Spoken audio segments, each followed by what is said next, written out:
the young and foreign. Kick to the gut! Kick to the gut. Kick to the gut. Kick to the gut. Kick to the gut. Kick to the gut. Kick to the gut. Kick to the gut. Kick to the gut. Kick to the gut. Kick to the gut. Hey, kick to the gut. Kick to the gut. Kick to the Gut podcast. Kick to the gut podcast. Kick to the gut.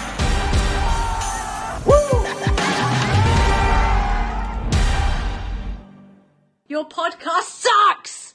Yo, what is going on? Hey, it's Mr. Young. And it's foreign in the building. How are you, my brother, TGIF? Okay, to be honest, right, I'm a little bit, how do I put this? Because I haven't had much sleep, I've been very busy, so I might be a little bit more honest than usual. Bro, you're not honest every episode, man. Well, sometimes I hold back because, you know, I'm like, I want to be a better person. Maybe I'll only drop one F-bomb in the whole episode. Today, no holds barred. Bro, today is a no holds barred, lights out match of a show.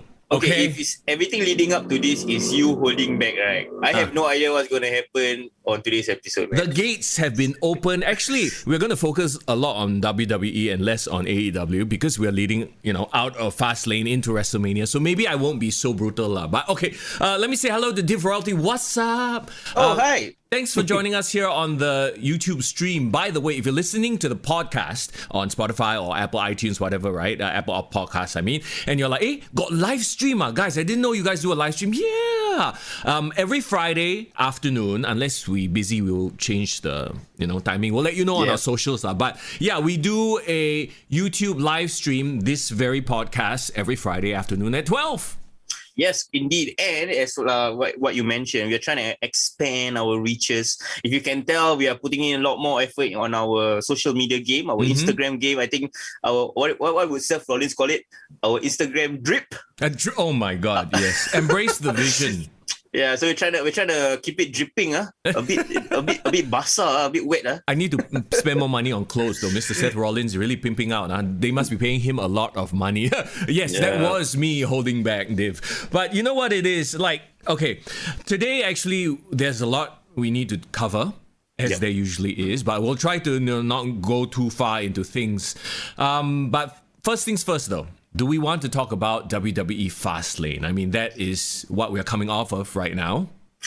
I get what you mean because I feel like ever since Fastlane happened, there's so many things that just popped out in the news cycle in wrestling everywhere. Because we are on the expressway to WrestleMania, baby. Yeah.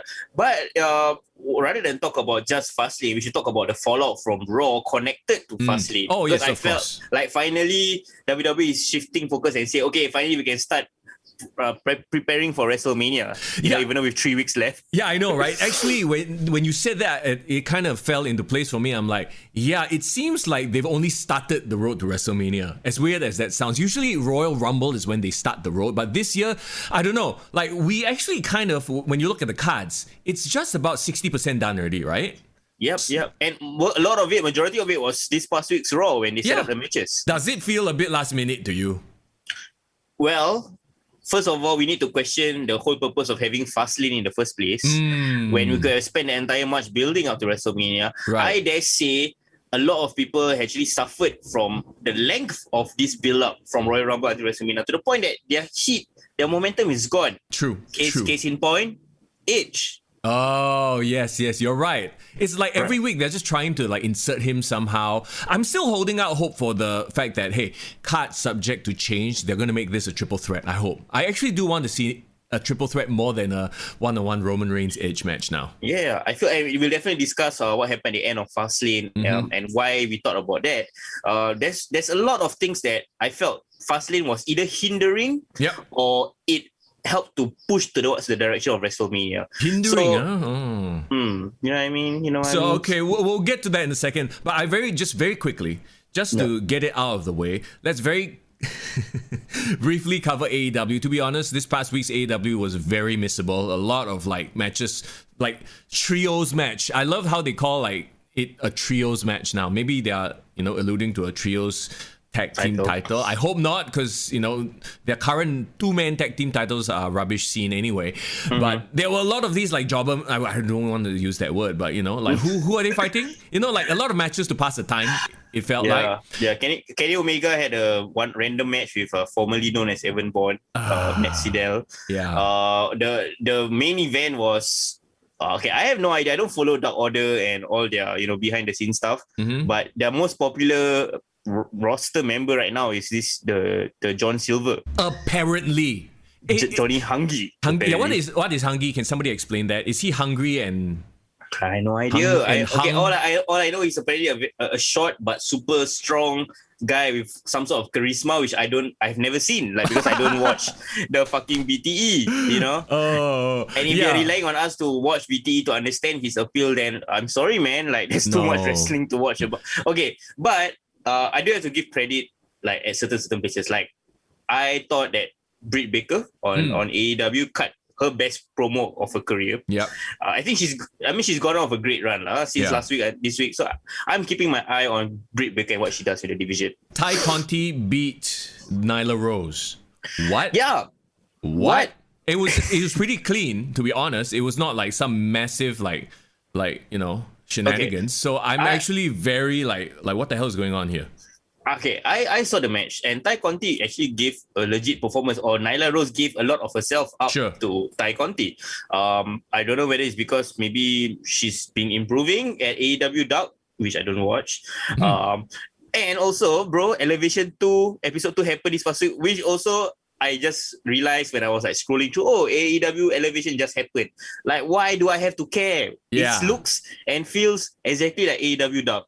It's AEW Dark 2, just with Paul White now, and I haven't watched a single episode because I haven't had I haven't felt compelled. Like, honestly, like, if you are going to come out with a new show, put something interesting there for me to want to watch it. And I'm sorry.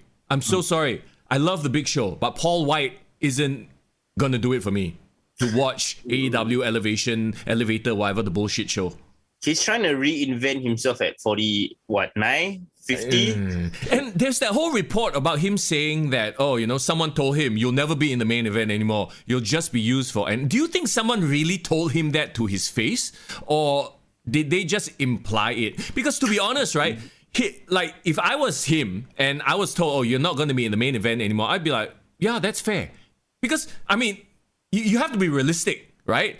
Yep. Of course, Paul White is not going to be, Big Show is not going to be in the main event anymore. He's how old? And now you have much younger dudes who are actually bigger, more athletic than him. So it's like, yeah lah. So you should be in the position. And he was told that 5 years ago. So yeah. So I'm like, it's a very weird thing. Like, are you feeling bitter or something? Like, I don't know what's going on here. You know? Yeah, for sure he's feeling bitter. I mean, like, if you long tenured guy and then like suddenly one day they say, hey, you're not worth it. Like, unless he takes it in a positive way, he'll probably feel bitter. It's like, fuck this shit. I still got more to offer. Yeah. But if he really does feel like he got more to offer, and he wants to go to AEW and become a commentator, is that what he wants to offer? Why couldn't he just go to WWE and say, hey, let me commentate in NXT UK, or like let me do fucking 205 Live or something. It'd be quite funny actually, Big Show on 205 Live. But actually that'd be quite dope. No, like at the end of the day, it's the money, the dollar, Tony Khan's dollar bills that lured them away, I'm pretty sure. Christian Cage had his interaction with Frankie Kazarian. Was it Frankie? No. It was who? Was it Scorpio? I forget. Yeah, it was Frankie. And they're gonna have a match next week. So okay, great. His in-ring debut, that's fine. But he seemed to have drifted away from Kenny Omega, which is very weird. I thought they were going to do a thing. And then there's no more Death Triangle. Now there's a new luchador, a Labredo Kid, Labredo Boy. No idea who that is. So yeah, like I said, watching it on a weekly basis is like a head scratcher to me. It's too much of an inside club. If you don't know who these guys are, you are not part of the club. Ha ha! I'm like, yeah. I'm gonna say something that will blow your mind. Okay, come, Mr. Young. I think you will. I think you feel right. I feel right. You will have a lot in common with Vince Russo. There you go. I just blew your mind. Okay. I just blew your mind. I want to ask you why, but I want you to tell me later. Let's do WWE Fastlane first, because you told me that you listened to the Vince Russo interview with Chris Van Vliet. Yes. And I actually, that thought. Yeah, keep that thought. We're going to tease you a little bit. We're going to talk about that next and how I apparently am. I already say I'm Singapore's Vince Russo, so I guess this fits, yeah? Let's get to WWE Fastlane and the review of it itself. Okay, Matt Riddle beat Mustafa Ali and This was on the pre-show, and that's it for Retribution. It got shut down. Shut it down. They really shut the shit down. I mean, so much potential. I mean, okay, the potential lasted for maybe 2 or 3 weeks lah. But do you know, I was just Googling or YouTubing Retribution because I was feeling sorry for them. I was saying like, I'm just thinking like, when did they have like the highest rated views or segment on YouTube or what? They actually had some of their videos in the earlier iteration, millions of views, you know.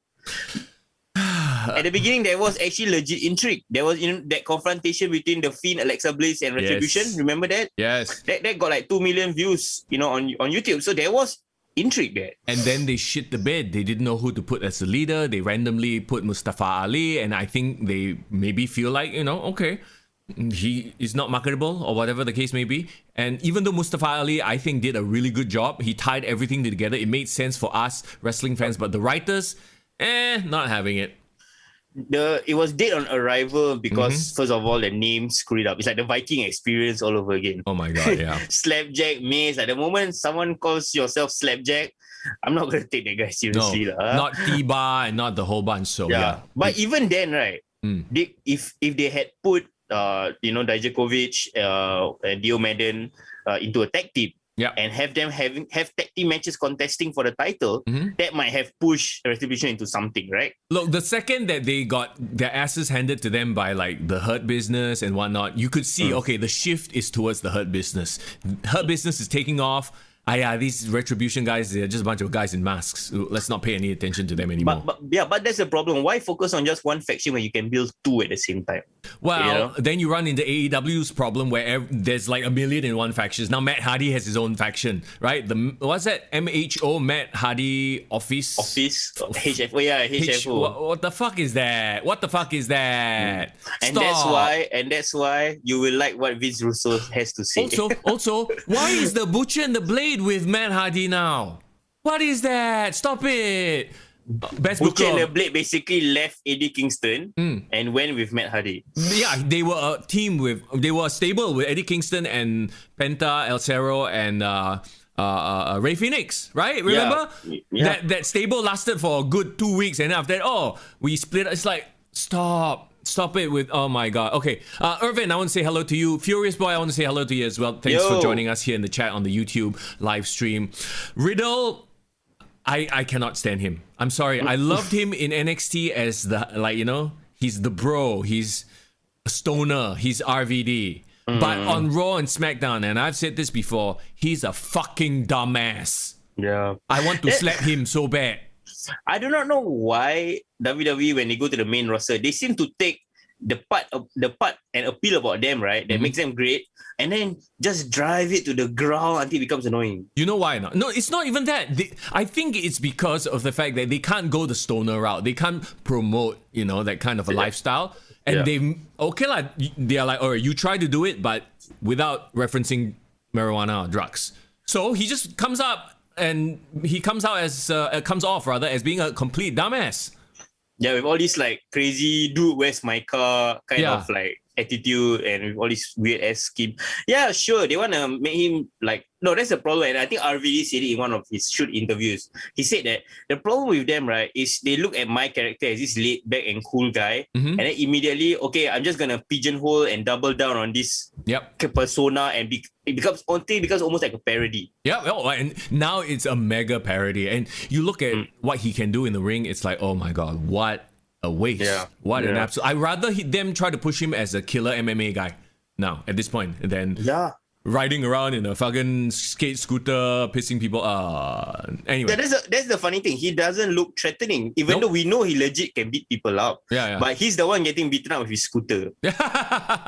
Do kids actually like this, Irvin? What are you referencing right now? Kids actually like what? Let us know. Let's move on then. Nia Jax, Shayna Baszler with Reginald defeated Bianca Belair and Sasha Banks. I mean, this was always set up to, basically have Bianca and Banks, Sasha explode, right? Yeah. No surprise? The the thing is, right, a big problem as we're talking about the road to WrestleMania, from Royal Rumble all the way to WrestleMania, there's so much holding pattern that is happening. Yeah. And one of the victims of this is the rivalry, supposed feud between Sasha Banks and Bianca Belair. Like, they want to do this whole, rivals team up together, have a tag team run, and then they, conflict, break up, blah, blah, blah. But I just felt it didn't even get started. Like, they didn't have, like, they had 2 months to play around with, right? A majority of the focus was on Reginald, which nobody asked for. Nobody asked to have segments of Nia Jax and Reginald going out shopping together. It could, you know what? Literally, they should have done a Brock Lesnar, The Rock kind of vignette promo leading up to WrestleMania. If you know what I'm talking about. Question, is Sasha Banks going to turn heel on this? A few. Yeah. It seems like it, but there hasn't been a clean turn yet, though. Yeah, so what, are they teasing a turn? Are they just, trying to drag it out? Or maybe they're like, all right, you guys let's see just what happens. Honestly, I'd rather keep them both still face, still competitive. When I say they can have like a Brock Lesnar and Rock kind of angle going into it, is they should focus on building up their training, montage, their reputations, their story, their reputation, like build them up, like them doing everything training before they finally have a clash 2 weeks out, 3 weeks out, which is now. Right. Instead of putting them in a tag team division, because we know like this tag team division is just a side hustle. Yeah. It's not the main thing. Which also leaves Nia Jax and Shayna Baszler out to dry. Like, what are they going to do for WrestleMania? Irvin says, he was referring to WWE style of childish humor. Like, do the kids really like this? I don't know, I guess. Referee Ryan, how you doing? Thanks for dropping by. Yo. Okay, let's just very quickly move on then, because I'm totally not interested in that feud already. Big E versus Apollo Crews. Big E beats Apollo in what looked like a messy finish. Like, I know you messaged me, what was that, a botch? Yeah. I think the point of it was to create like that controversy. Like, he reversed me. Both of us had our shoulder spin. So this is an excuse to have another match lah, essentially. What if they were trying to make it look like a botch, but it actually became a botch? Oh, okay. It could be that as well. Sense. Yeah, I know. But I mean, the whole point is to create the controversy, like a finish, but not a definitive finish. Yeah. Because obviously the feud is not over. This is a thing that's going to go on all the way to WrestleMania and maybe even after. So I foresee Apollo Crews beating Big E at WrestleMania. Yeah, I mean, who says that he doesn't deserve it? Yeah. Apollo Crews has done a great job since his, accent aside, takes some getting used to. But, his character is the most compelling he has been. And I think that's the thing that is working for him. Right. Giving the momentum. Muhammad Daniel, what's up? Good Friday to you as well. Actually, Good Friday is next week, but you know what I mean, huh? Happy Friday. But yeah, no, Apollo, he definitely has a lot of upside now that he has this character. He's a lot more, I guess, what's the word I'm looking for? Charisma?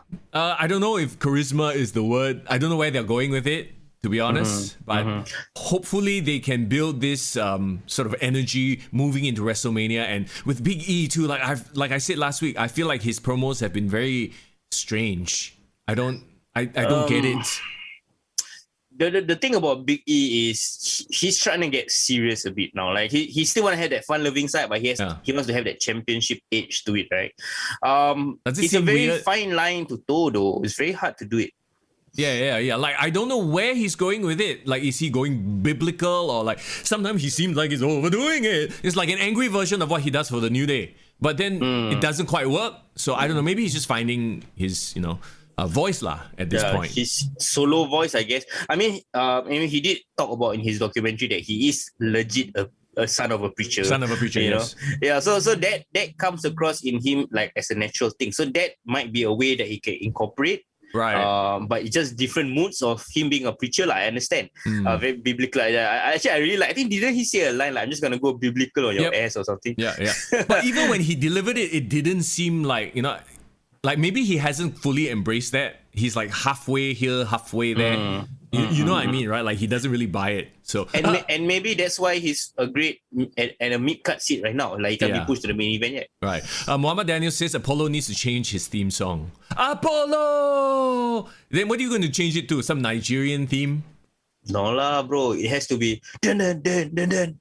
T'Challa. Oh my God, T'Challa. Your head lah. Wakanda and Nigeria are different places. Okay lah, neighbors lah, apparently. Apparently. Okay, so we know where this is headed to. Nothing surprising here. Let's move on. But on the plus side, we are gonna get a one-on-one intercontinental title match going to WrestleMania with some sort of momentum. I mean, there's always a plus side. Bro, you think only. Scully, they're like, okay, you know what? Let's just dump everybody in there. Cesaro, Shinsuke, or just whack one gauntlet match just to get everybody in. 6-man ladder match for no reason. Actually, you know what? That could make Apollo like really shine if he wins it in like some 6-man thing and he can like show everybody, see, I beat all these ex-champions. Actually, I wouldn't mind that. He comes into WrestleMania on a throne being carried by all his Ugandan guards. Yeah, Nigerian guys. Sure. Braun Strowman defeated Elias with Jackson Riker. What a waste of time and everybody's. So this was my toilet break lah. Yeah, this was the whole Shane McMahon was supposed to have fought Braun Strowman, but he faked an injury, or they showed him doing the training montage, and okay. As someone who does MMA, right? Like he does MMA. You do MMA, I do Muay Thai and MMA, all that stuff, right? The way they tried to play it off though, like he kneed the pad and then he fell down like, oh, my knee broke. I'm like, wouldn't it have been more convincing if he clutched the other knee, like the leg you land on? It's the most hokiest ever. You know what's the best part? Yeah. They reported that he had an injury, right? And they happened to be filming the exact time he injured himself.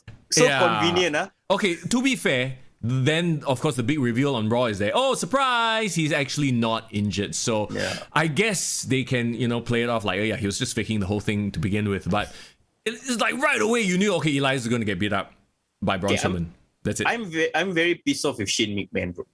I want to give a 1 minute rant about Shane McMahon. Okay. Shane McMahon at his current age and his current persona is a terrible heel. He's not he is such a compelling heel. I hate him, but I want to see more of him. He's the John Laurinaitis kind of heel. Like it's this guy is he's so lame. But I just cannot believe he's the same guy from the 2001 Invasion. Where that young Shane McMahon with the fire like he is conniving and smart, but he's cool and blah blah. I thought when he came back with Raw Underground, he actually became a face again. And I thought like he will recapture a bit of that coolness. But then just ever since he came back after like a few months of being gone, right, from Raw Underground, he just resorted back to this best in the world, Shane McMahon, Baron Corbin. I don't know, man. It's just his character is a terrible character. His current character is a terrible character because this whole storyline is a terrible storyline. It's absolute trash. Like, you're stupid. Stupid. You're big and stupid. No, seriously, that's all this entire feud hinges on. You are stupid. I'm very confused. I just got one question. Who are we supposed to root for in this rivalry? Right, and to be honest, Braun hasn't been like portrayed as being like, oh, poor thing, he cried because his feelings are hurt. This is, he's been insulted his entire life. If they started showing like, his 24 special, like clips from it on Raw to explain that he's actually been bullied, ostracized because of his size, then okay, I get it, I can buy it. But right now, there's no emotional connection to Braun Strowman. He's still like destroying everybody. He's this big, like, smasher. Idiot, yeah, he's a giant. So, what the hell? So, I can only draw to two conclusions. Is either WWE is just trying to be prejudiced and just assume all big size people are dumb and they want to play on that stereotype, or they are literally burying Braun Strowman right now, which I think is what's happening. Like, they just want to give Braun Strowman a marquee match because he's basically the new attraction character, right? After Big Show. Give him something impressive to happen at WrestleMania, but they have no idea how to kickstart it. And then maybe one guy in the writer's room say, you know what, he's big, he's dumb, just call him stupid lah. Well, that's the hit that's just the hit that they need. You know what? This storyline is stupid. Like what referee Ryan has just said in the chat, okay? Elias also another one. They couldn't have built a storyline between Elias and Braun Strowman instead. Elias and Jackson Riker. Remember Elias and Braun, didn't they have a feud a while ago? Like a symphony of whatever? Yeah, that was some impressive shit. Like, have them fight. totally didn't revisit it. Remember that time when Braun was still a bit entertaining? Yeah. Remember he brought out to the ring like a big ass cello. Cello, yeah. Pretend to play bass on it and then actually ended up beating him with it. Yeah. There was something there. Anything.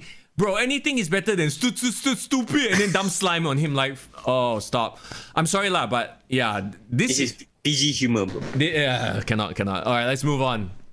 I'm getting a headache thinking about it. Oh, I'm getting I got a headache watching this match as well. Not because it was a bad match. It's two guys who like they were the main event at the WWE show in Singapore. Remember Seth Rollins versus Shinsuke Nakamura? We know that they can put on a match, but they literally had zero storyline going into this. They tried to be like, oh, Cesaro was destroyed by Seth and Shinsuke is Cesaro's friend. They're not even a fucking tag team anymore. Yeah, and Cesaro wasn't even mentioned like in terms of was there even a promo to hype up the match? Nothing. I know the commentators tried to draw that link, but to most people, if you missed it, you missed it. So this match literally screamed off, what the fuck what are they fighting for? No reason. Yeah. If bro, they were saying like, oh, okay, if the winner gets a title shot, one-off title shot before WrestleMania, or like maybe it's an IC match, something lah, some stakes lah. There was no stakes. Exactly. There were literally no stakes, just vegetable, no stakes. Nobody likes to eat just vegetables. Disgusting. And Seth Rollins had a hiatus, right? Yes. He came back. We assume he come back with a new character or like something new, something different. Maybe he turned back face. Nothing. He just came back to basically being a messiah without followers. No, he got one follower. Remember who came back to him? For one episode only though. Yeah. What is that? Okay. That is another thing I need to like get off my chest right now.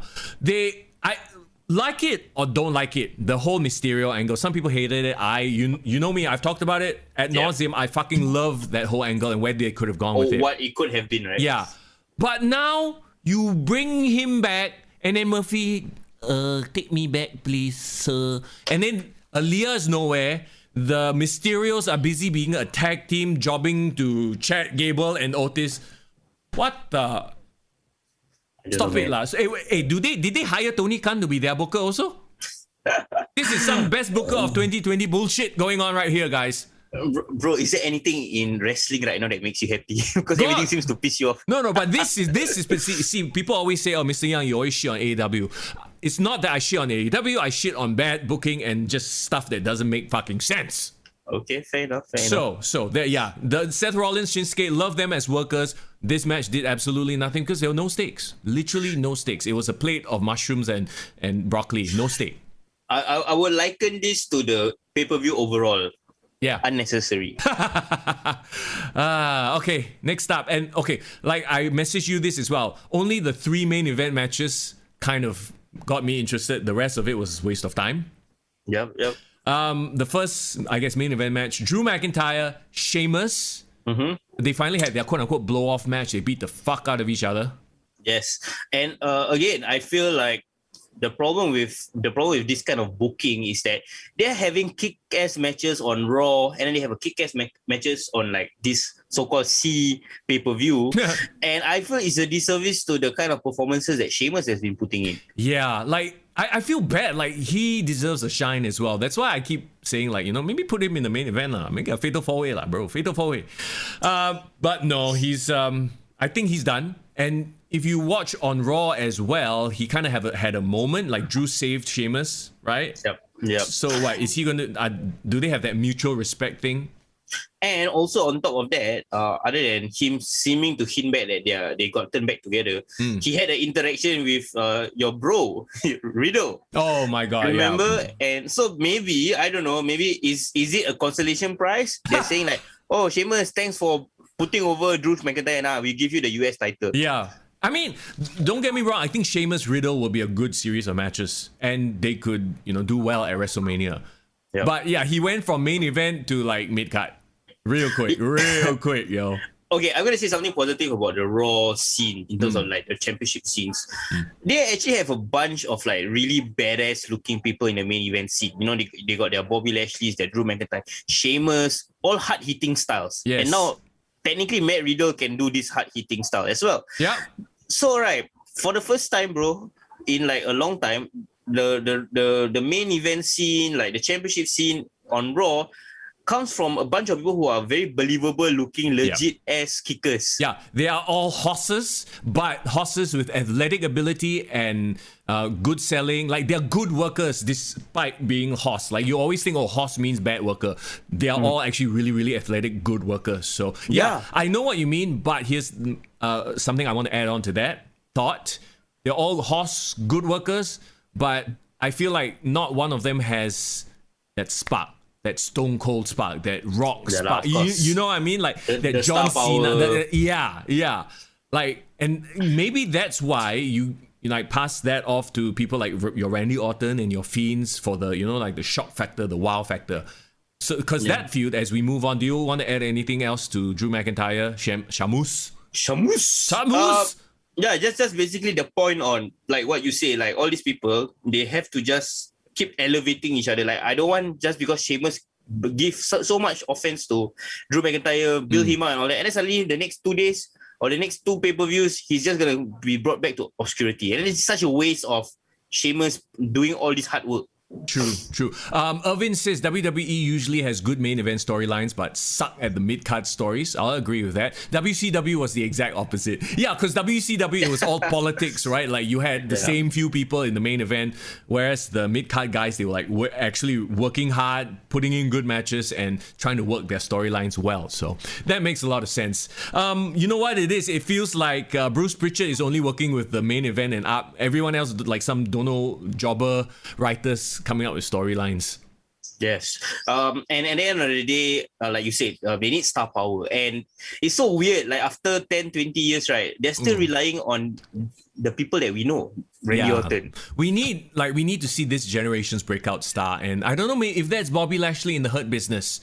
But, like, okay. Talking about that, actually, no, we'll leave that for when we cover Raw. So let's move on. Alexa Bliss defeated Randy Orton in an intergender match, but let's face it, we all knew the point of this was to have the re-debut, the return of the Fiend.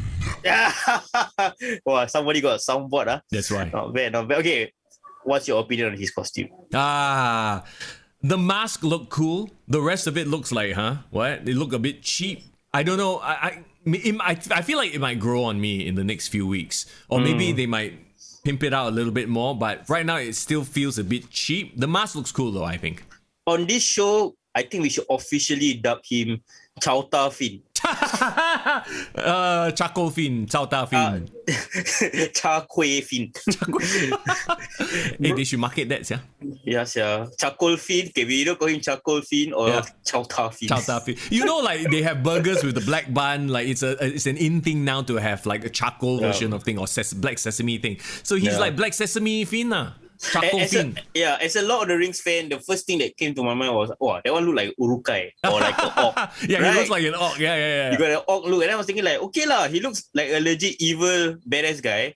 But I'm okay. So I had a couple of thoughts that was running through my mind. So is he gonna just play this like undead monster all the way through to WrestleMania? Yeah. I mean, it's great, but I don't think it has long-term value. Like, he has to revert back to old clown Fiend at most. And does this make him, when he does his Fireflies Funhouse segments, like, is he gonna wear a fucking ski mask like Randy Orton, or is he gonna just act all normal again? He's gonna have a miraculous healing by like after WrestleMania, I'm sure. I mean, Randy Orton healed pretty quickly. They have that special balm or special, cream. Yes, yeah, bro. Just 1 week only he fucking wear the mask. Then the next year, I think he just wear like aloe vera or some shit lah. Yeah, they put like red a bit. Then after the next week, fine, done. Heal up already. Dude, it's Wolverine. Yeah, but so his appearance was cool. Like, it was expected, but when it came, I was like, yeah, still badass. I love it. I love how he looked. But then something else broke the internet. Oh yeah, Randy Orton's wife, right? Alexa Bliss. I wish I was Randy Orton basically. Wow, the way she pinned him. Like, I know you guys are like, that was a match, man. Randy just chased Alexa around the ring. And I actually kind of want to get to that because, so it was still technically a match. Mm-hmm. The Fiend came out, beat the shit out of Randy Orton, and then Alexa Bliss pinned him in that provocative way, right? And then the referee comes in and counts the pin. Now, my problem with that is, I think we have the same problem, but say yours first. it took away the moment. Like, oh, this is a match. This shouldn't be a match. It should have been a segment. Like the ref coming in spoiled the whole thing. It should have been just Alexa sit on him. They pose. Haha, we've had a victory. This should have been thrown out completely. You know what spoiled everything for me? What? The illusion that this was a match, right? Yeah. It was completely broken because of one thing. What's that? If the Fiend interfered, isn't it a disqualification? Exactly, that too. So this thing, there shouldn't have been a ref coming in to count the thing at all. It wasn't a no holds barred match. It was an intergender match. So that didn't make any sense. And you know what else didn't make sense? And I believe I messaged you when it happened, right? Several things took me out of this segment. One, when they pan. And these are just small production things, but I freaking noticed because I'm very OCD like that. When they did a pan shot and you could see the commentators, they were literally doing this, not moving still, and then you can hear them talking. I'm like, oh, this is a recorded segment. I mean, it has to be a recorded segment. Don't get me wrong. Obviously, they cut in that part lah. Yeah, but don't, if in the recorded segment, don't show the commentators. To me, even though it was like 3 seconds, maybe 2 seconds at best, I noticed it immediately. You know what else I don't want to see? The crowd or the fake reactions. Because the problem is what they do, I'm pretty sure, maybe they play a loop of like other Thunderdome guests from before, right? Yeah. The problem is they are not reacting to what's going on in the ring. Because it's not live. So when the Fiend shows up, you got people like fucking digging their nose. Like they're not reacting like, you know what I mean? Okay, but to be fair, that's exactly how we watch wrestling nowadays. Like I fucking watch it like that also on my bed. So you want a very realistic reaction of a fan at home watching wrestling is probably that. Yeah, but the one who does all this are all the YouTubers' reaction. Yeah. No, but here's the thing. This is wrestling. This is WWE. It's supposed to be this heightened, like, you know, if it was a live crowd, they'd be like, like there would be that reaction. But then, like, that took me away, and they rectified that on Raw. I don't know if you noticed when they did their segment, the LED boards, they were just showing the Fiend's graphics flickering in and out. That makes sense. It should have been that. I don't know. They didn't have time. They didn't think about it. Maybe they just didn't think about it, and then they realized and corrected themselves. So I'll give them credit for that. But at that reveal, the fake crowd didn't work for them at all. They should have just made it black or made it like some weird graphic, like eerie graphic. Yes, and I agree with you with the sense that it kind of took out a lot of things. Took me out of that moment. The referee was one thing, the announcers was one thing. The way, if you look at the crowd, you know exactly where it's cut out to a pre-recorded segment. And of course, the match ended in a pin when there was an interference. That made zero sense.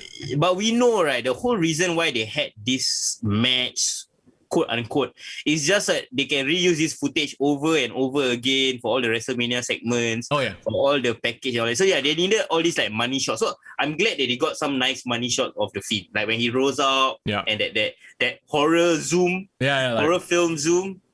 Yeah, that was cool. I really like that.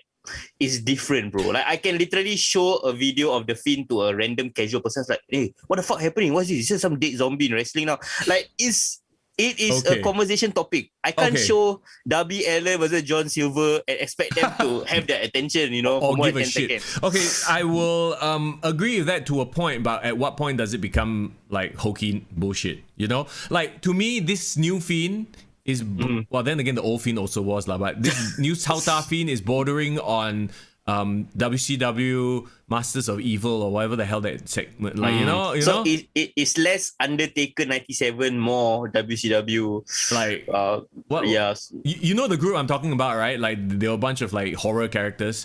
It's bordering on that for me now. I'm like, I want to like this, but I need to be convinced.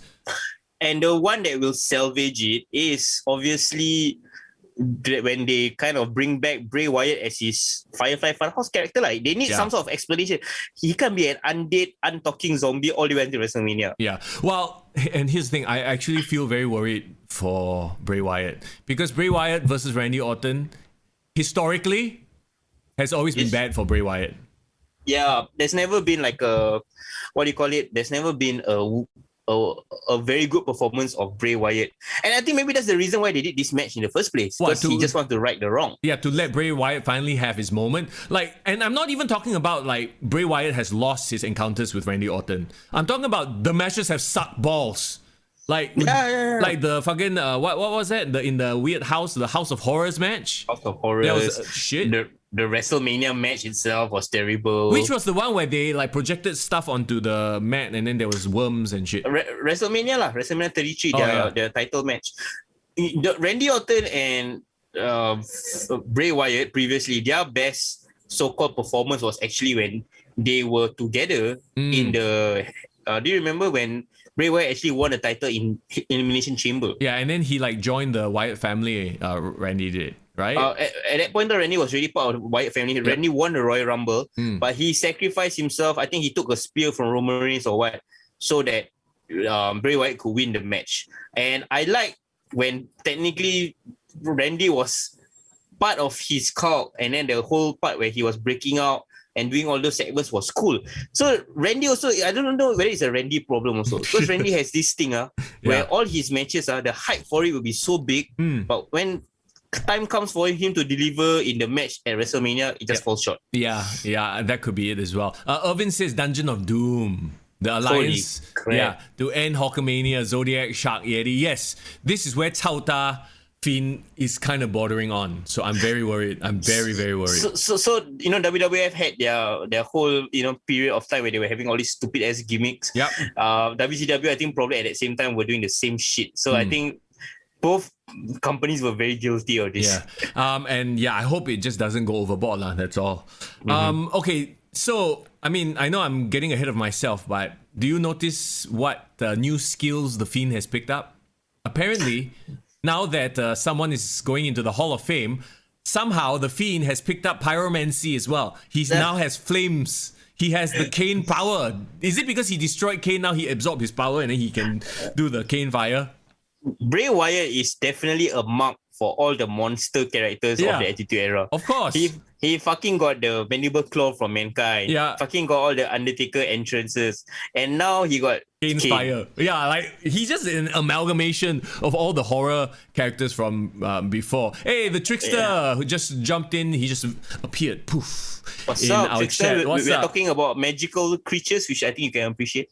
Magical creatures in the WWE and how the Fiend currently has Mankind's Mandible Claw, Undertaker's entrance, Kane's pyro. As a long-time fan, bro, I really can appreciate it. It's like you're watching a movie, right? And the director respects and appreciates like the tradition that came before it. So in a way, I'm happy that he's carrying on this supernatural gimmick tradition. And he's got one guy in the company doing that. Yeah. And you can't have too many, right? If not, it becomes hokey. But then, like I said, I feel like he's kind of bordering on hokey.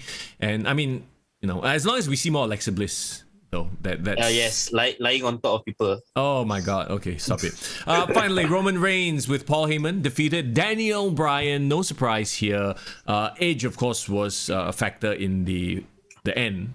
It was a long match, bro. It was I counted it actually because it was like 30 minutes. The entire match was because when the Fiend match ended, I saw the timing. It was only like 9:30. So I was thinking, 9:30. Yeah, you're right. Actually, I'm looking at it right now. It was a 30-minute match. I didn't even realize it went that long. I mean, kudos to them. They put on a good match. There was a story being told. Did you like the ending where Edge got involved? He whacked Daniel Bryan, blah, blah, blah, because of misunderstanding. I mean, this is a story done to death, but I don't know whether it's definitive, but it seemed like he turned heel. What do you think? Who, Edge? Yeah. No lah, he didn't turn heel lah. Edge can't be heel. You know what this seems like? This seems like Triple H, HBK, Chris Benoit. There's the dominant champion, Triple H. There's the comeback from retirement, Edge. Shawn Michaels. Yeah, Shawn Michaels. And then there's the guy who can work, Chris Benoit. Daniel Bryan. Daniel Bryan has been in this position before, at WrestleMania 30 as well. Yeah. I like how Daniel Bryan seems to screw up people's plans in a positive way. Yeah. So I wonder if they're really headed towards a triple threat. They should, because if Daniel Bryan is out of this picture, who is he gonna feud with? It's too late to find a feud with someone else. Yeah. And the big reason why I brought up why I feel like this long build towards WrestleMania has affected a lot of the momentum of the stars is, I have to be very, very honest, and it's kind of sad for me to say this, but it seems like the numbers don't lie. Edge hasn't been a draw, bro, since he came back, right? Yeah. Like as in, we were happy for his fairy tale story and all that. We are happy that he's in the ring. But if you look at just purely on the numbers, on his YouTube segments, it's not the highest rated. There was a lot of people saying that even though he had a big, segment reveal where he came and all that, the rating didn't move. No metric showed that Edge is a draw. That's interesting. That's very interesting. Like you can, and it just goes back to how Edge was portrayed back when he had his main event, right? He wasn't never the number one guy. No, he He was the number one heel. Yeah, he was the ultimate opportunist. Yeah, so you can't expect him to be the savior of WrestleMania and be the one that people want to, Edge is fighting. Okay, I need to go watch WrestleMania to see why Edge is fighting. So now you add Daniel Bryan to the mix just to make that main event a little bit more like, okay. Yeah. And then have Roman Reigns win? Yeah, so if Roman Reigns wins by pinning Daniel Bryan, at least, Edge still comes across as like, okay, he still can fight for the title. Or if Edge wins from Roman Reigns, he can pin Daniel. So Daniel Bryan basically is either the guy that wins or the guy that takes the pinfall. Oh, yeah, exactly. Yeah, Div says Edge is a legend, but isn't he mid-card at best? Ooh. I guess, in a way, that's what we're kind of saying, like upper mid-card. Even in his title reigns, I don't think anyone really saw him at the level of a Rock or Stone Cold. Edge never had a main event at WrestleMania that was sold on the star power of him. Yeah.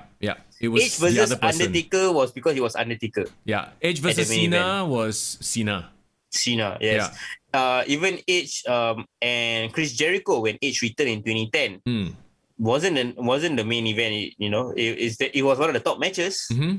Yeah. So the point I'm trying to make is Edge, even when he was at his peak, was never the main draw. Right. Doesn't take anything away from his character or his abilities, though. So at this point, I dare say that you are on board for a triple threat. That would make more sense. Yeah. And also, I can bring up another argument that I think I mentioned last week. Having Daniel Bryan there could be an insurance policy for WWE. Oh, yeah. That's the thing though. Like Daniel Bryan himself is a bit quote unquote compromised because he had to retire, remember? So you have essentially two people who have like questionable health. Actually, three people. If you think about Roman Reigns.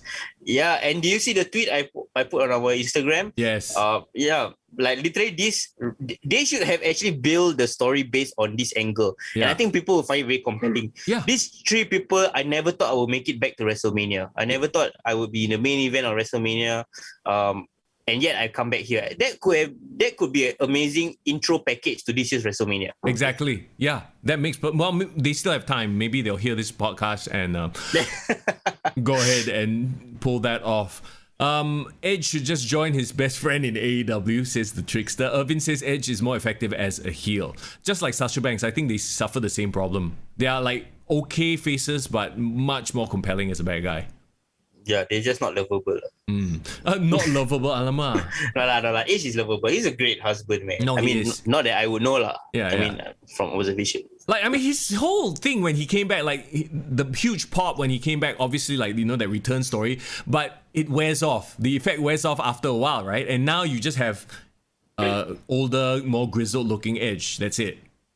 And a lot of it, I guess, is unfortunately to the injury that he suffered with Randy Orton. Yeah. But I think if he was able to ride that crest of momentum when he came back initially in 2020, 2020 would have been the year of Edge. But we'll never know. It will have always been a missed opportunity because of the pandemic and everything. Okay, so everyone in chat, let us know out of 5, what do you give Fastlane? What about you, bro?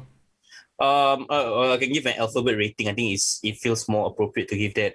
I would say it's like a B minus, C plus. Bro, why you want to give alphabet? I asked you for upon 5, you give me one alphabet. No. Because upon 5 feels like it's like if I give 3.5, right? It seems like Yeah. It's like okay lah, very good lah, but it's not that good.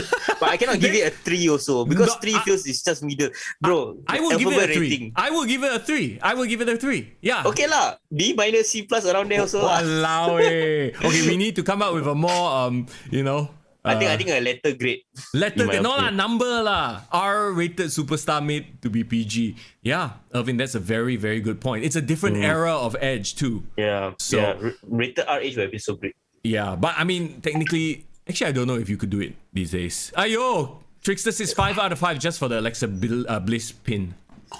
Hey, Trickster, bro, if you want like more videos of that, I think no need to just watch Fastlane lah. You can get more than 5 out of 5 other places. No, stop it, bro. Stop it. Okay, Fastlane. We're off Fastlane. On the road to Yes. WrestleMania. Let's talk about Raw real quick. Actually, Raw, like we said earlier, was where they announced a whole bunch of matches and interesting developments. Okay, Asuka had a match with Peyton Royce. We knew that Peyton Royce was going to go there and get destroyed.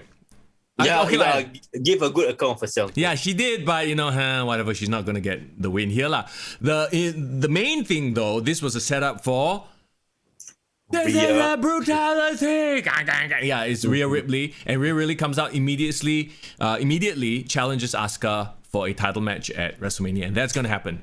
I love it, man. I Yeah. love it. She came straight away, was presented as a badass, looks like a badass, talks like a badass. Asuka got excited by the prospect of fighting a badass. Do you think this should have been Charlotte's spot, but Charlotte kena the COVID?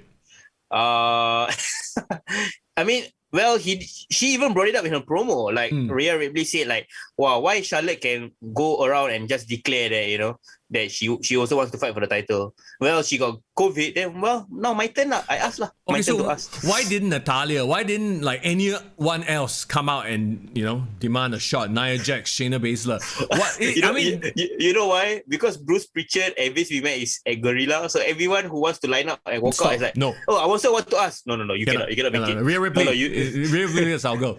I mean, it is an exciting time for Rhea Ripley. Also, what's up, The Shadow? Thanks for joining the chat right now. Yo. Yeah, and Div says she feels sad for Peyton Royce, excited for Rhea Ripley. Now, are they going to hotshot the title to her at WrestleMania, and what would that do to Asuka? They will. I mean, They should. to be fair, Asuka's not doing anything. Yeah, and also Asuka had a dominant / very flawed title reign. Dominant because obviously there was no one that was able to knock her off a perch. Yeah. Very flawed because basically no one stepped up to the plate and challenged her Yeah. to knock her off a perch. Yeah. Or if they did, they weren't good enough. Yeah, nobody was ready for Asuka. Yeah. And it's okay because Asuka should be built as this dominant badass. She was the only one that could beat Becky Lynch when she was on her hot run. Yeah. She was technically bestowed the title through Becky Lynch, the last person with the most momentum in the female division, right? Yeah. And I think Asuka putting over Rhea Ripley builds Rhea Ripley as a new star. And Asuka, I don't think will lose out or get affected anymore than she's already been affected. Yeah.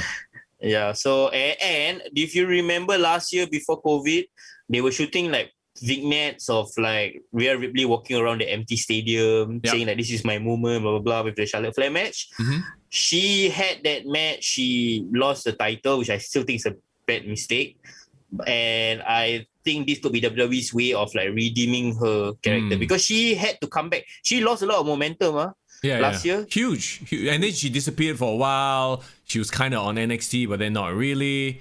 The Shadow says, give Rhea, then Asuka comes back as the real Empress. Nightmare versus Empress. Yeah, badass Empress, right? Yeah. That definitely has legs, to be honest. So we'll see. We'll see. Okay, what else happened on Raw? Okay, The Miz. The match was announced. Okay, shenanigans, Bad Bunny, I get it. It's for the ratings, for the eyeballs. I get it. I 100% get it. But why is this not a tag team match? Yeah, I was actually I wasn't really pleasantly surprised. I was shocked. I was like, why are you putting Bad Bunny on a one-on-one match with The Miz? To be fair, this card subject to change as always. They could last minute, or in the next few weeks announce, it's going to be a tag team match. But isn't the whole point to put over Damian Priest as well? Yeah. To have Damian Priest in his corner is just about the dumbest thing ever. It should be the other way around. It should be the Bad Bunny in Damien Priest's corner. Yeah, exactly. Unless Bad Bunny has been so impressive at the PC, a la what's his face, the football player. The Grong. No, Pat McAfee. Oh, Pat McAfee. Like Pat McAfee is like literally the only non-wrestler that really shocked everybody to me in the modern era. Like, oh, he can go. Holy shit. Okay. Unless Bad Bunny is like that, then I have to question this match. Bro, what are the odds? Bad Bunny actually low-key is like some superhuman lucha libre, can fly around. He's like better than Humberto Carrillo, Dominic Mysterio. Hey, you never know. Div says she heard rumors about Morrison being injured. Ooh, maybe that's it. Maybe Morrison is injured, which is, tragic for Damian Priest. And at the end of the day, who loses out the most? It's Damian Priest. All of a sudden, he's like the freaking ringside manager guy. Why not make it a handicap match then? Miz can be so cocky, he'd be like, you know what? I'll fight both of you. I think, you know what? Like thinking how WWE thinks, probably they just want Bad Bunny as a solo on the marquee. At most, they will put Damian Priest very, very small, his image right at the corner, like no one will see one.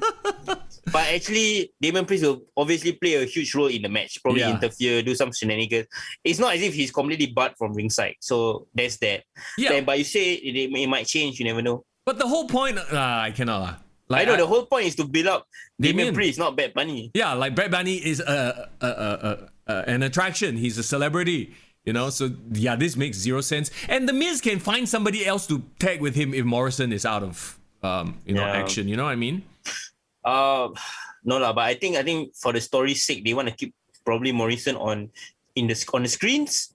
Probably still, even if he's injured, he'll probably still be at ringside somehow lah. Right. And they probably already produced all the hey, ho ho, hop hop, whatever. But I'm actually excited to see that. Yo, I don't know why people give Miz and Morrison such a bad reputation. I love their shit. It's so campy. They are so they're such dick heel jocks. I can't help but actually love them. No, they are in the know. I think that's the thing that makes them funny. They are very aware how stupid they sound. So they just go all in. Yeah, they go all in. They remind me of those type of those kind of like American Pie kind of villains, you know? Yeah. Just very jockey and very stupid. And obviously I loved him. You know, Miz and Mrs. really changed my opinion on the Miz actually. Because for some reason he looks cool in Miz and Mrs. Yeah. It's like the cool dad who just have to lion all like his wife's shenanigans. And he got this very exasperated and he still is a dude, still like a bro, even though he's a dad. But then on Raw, he's like this annoying little jockey shithead. Yeah. And talking about reality shows featuring wrestlers, let's get to that in just a bit. But Shadow says, Priest turn on Bunny, confirm. I don't know about that. Priest needs to come in hot as a face, not a heel. So I don't see that happening at all. You want to hear a very random fact that actually might surprise you? What's that? Damon Priest gave an interview recently about, being on WrestleMania, the potential of being on WrestleMania, and learning from Undertaker. Because before the Boneyard match, Undertaker actually had a one-on-one training match with Damon Priest at the Performance Center. Okay. I think if you watch the Last Ride documentary, I think you remember there was this one scene where he walked into an NXT conference room and talked to a bunch of the big guys, and he. Yes. Oh, we have a bit of lag right now, so let's ride through the lag. I don't know if you can hear. It's weird, bro. Why you always get lag at the same time, Foreign? Okay. Can you hear me? Yeah, I can hear you now. All right, cool. I don't know why. Maybe I just got so excited and then the leg started. It's like, okay, too excited really. But the point I was trying to make was Damon Priest had a one-on-one match with Undertaker, on his own, like a training match. So basically Rocky versus Apollo Creed, and nobody knew about it. And that was where Undertaker taught him how to act as a big guy, wrestle like a big guy, throw all these crazy fast punches, but still pull back at the last minute so that it looks real. But a lot of people didn't realize that Damien Priest is actually an indie veteran. He's in his late 30s. He is actually one of the seniors in the class, and he was the one that trained a lot of the non-wrestlers to become wrestlers, including Matt Riddle. Right. Okay, so Matt Riddle was trained by Damien Priest. Oh, wow. I didn't know that. It is interesting. And, well, I mean, at this point in the game, though, he is a little bit on the older side, so he's gonna be like what, your future mid card. I don't ever see him cracking the main event unless he pulls off some incredible, like, promo. Unless he becomes DDP lah. Yeah, even yeah, I guess so, huh? Okay, let's move on then. AJ and Omos versus New Day, that already has been announced as a match, but their feud moving forward has been quite interesting lah. I mean, let us get it out of the way. We know that AJ Styles could have done something better at WrestleMania, but I believe that maybe AJ Styles has actually been pushing hard for Omos, and this is his way of saying, you know what, I want to give Omos my rub, other than just being my bodyguard. I want him to wrestle as well. Actually, I wonder, and remember the big ninja? Yeah, which was him, right? Yeah, it was him, the super tall ninja during the Vikings versus the Street Profits. Street Profits match. Yeah, that is him, by the way. Random thought. But okay, moving on then. That's going to be an interesting match. Do you think that he turns on AJ at WrestleMania? Because they're starting to plant the seeds, right? Like how AJ didn't know Omos's favorite ice cream flavor. Such a stupid thing, man. Okay, that could be a possible thing where the New Day still retains at WrestleMania. That at the end of the match, probably AJ Styles gets pissed off at Omos, push him around, and Omos just snaps and just kills him, basically. And it becomes a rivalry.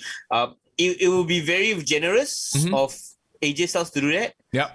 Because I should see AJ Styles as a main eventer though. He should be technically fighting for title. So the fact that he's not say lowering himself but the fact that he's putting over all this talent is a credit to him. Right. So I give him that lah. Okay, let's move on to the Hurt Business shenanigans. There was a segment where essentially Shelton Benjamin and Cedric Alexander screwed up the match, right? And then Bobby Lashley got pissed off. He's like, he storms. Okay, this is the funniest bit. He storms into the locker room and he tells a bunch of the wrestlers, if you want a shot, take out Drew. Just take him out. Essentially putting a bounty. Did you notice who was in that room? I saw Ricochet, my man. Ricochet, Drew Gulak, the Lucha house party guys, bunch of jobbers. So essentially, and I saw someone put this meme up on the internet. It was damn funny. There's your new faction, the Main Event Mafia. As in, these guys are all on WWE Main Event. Oh, so they literally call the Main Event Mafia, but based on the main event show. Like, yeah, because they are all like, on Main Event. Why did Lashley decide to walk into a locker room, see basically they are the 24/7 jobbers. Yeah. They're always running after the 24/7 title. He decides that they would be the appropriate people to take out Drew. What's up with the WWE irony? Calling one of their CD shows main event. I wonder if this is a way. So next week, basically Drew will destroy all of them one by one. They will all like attack Drew. Drew will just Claymore, Future Shock, Claymore. Just basically they had to find jobbers to do this, and that's why they set up that scene. But it's so obvious that it's gonna fail. You know what would be a big continuity error? What? If Ricochet actually does this and tries to take out Drew McIntyre. Yeah. Knowing that last year he was the main rival for Hurt Business the entire summer. Correct. Exactly. And like Drew was kind of his friend, I guess. I don't know. Unless he literally turns heel, Ricochet said, you know what, Hurt Business, you're right. I oppose you and I still look at me. I'm still fucking in jobber locker room. Main Event Mafia. Yeah, then he became the 5th member. Maybe, but somehow I doubt it. It just seems to me like a setup for these guys to go after Drew and then get their heads kicked off, and they don't think about continuity. So they got 3 weeks to build this match. And this is supposed to be one of the main event matches in WrestleMania. I'm sorry, why didn't he try to pay Braun Strowman? Yeah, Braun Strowman, right? Yeah, right? Braun Strowman, get the fuck away from Shane McMahon right now. Sister stupid. Maybe because he's stupid. That's why he doesn't know. Maybe he is. It's like, I don't know what's going on. It's like, I feel like really they bought Tony Khan over to book like their mid-card and below shit right now. Wait, bro. The Raw main event, I talk about like how they all have big horses, right? And like badass heavyweights. I realize it's more than just the names that we talk about. We didn't even mention Braun Strowman. Yeah. Technically, he could be pushed back to a main event anytime soon. Yeah. We never even mentioned Keith Lee. Where the fuck is he? Keith Lee. Is he still like sick? and injured or something? I don't know, but he hasn't been since he was taken out at Elimination Chamber. Elimination Chamber was taken out because of COVID fears. Yeah. So what I'm trying to say is like they have such a great roster. They have really a heavyweight roster. Yep. They have a mid-card roster where they can have all the like AJ Styles, they can have the Riddles and all that. And they have like basically the jobbers lah. But the jobbers are the jobbers lah. It's funny you say Riddle because Riddle is a horse. He's quite tall. And big size. And basically he's not the biggest horse there lah, but he's a horse. Yeah. So like I'm really liking the tough looking man on Raw. Like the tough looking man on Raw. That's Okay, a quote. I'm really digging the tough looking man on Raw. you have to understand, I'm saying it from a purely like a fan sitting at home. Yeah. If I want to invite my casual fans, hey, this is wrestling right now on Raw in 2021. Yeah. I see a Braun Strowman. I see a Keith Lee. Okay, Ken. I turn the channel. I see a John Silver and Darby Allin. Okay, never mind.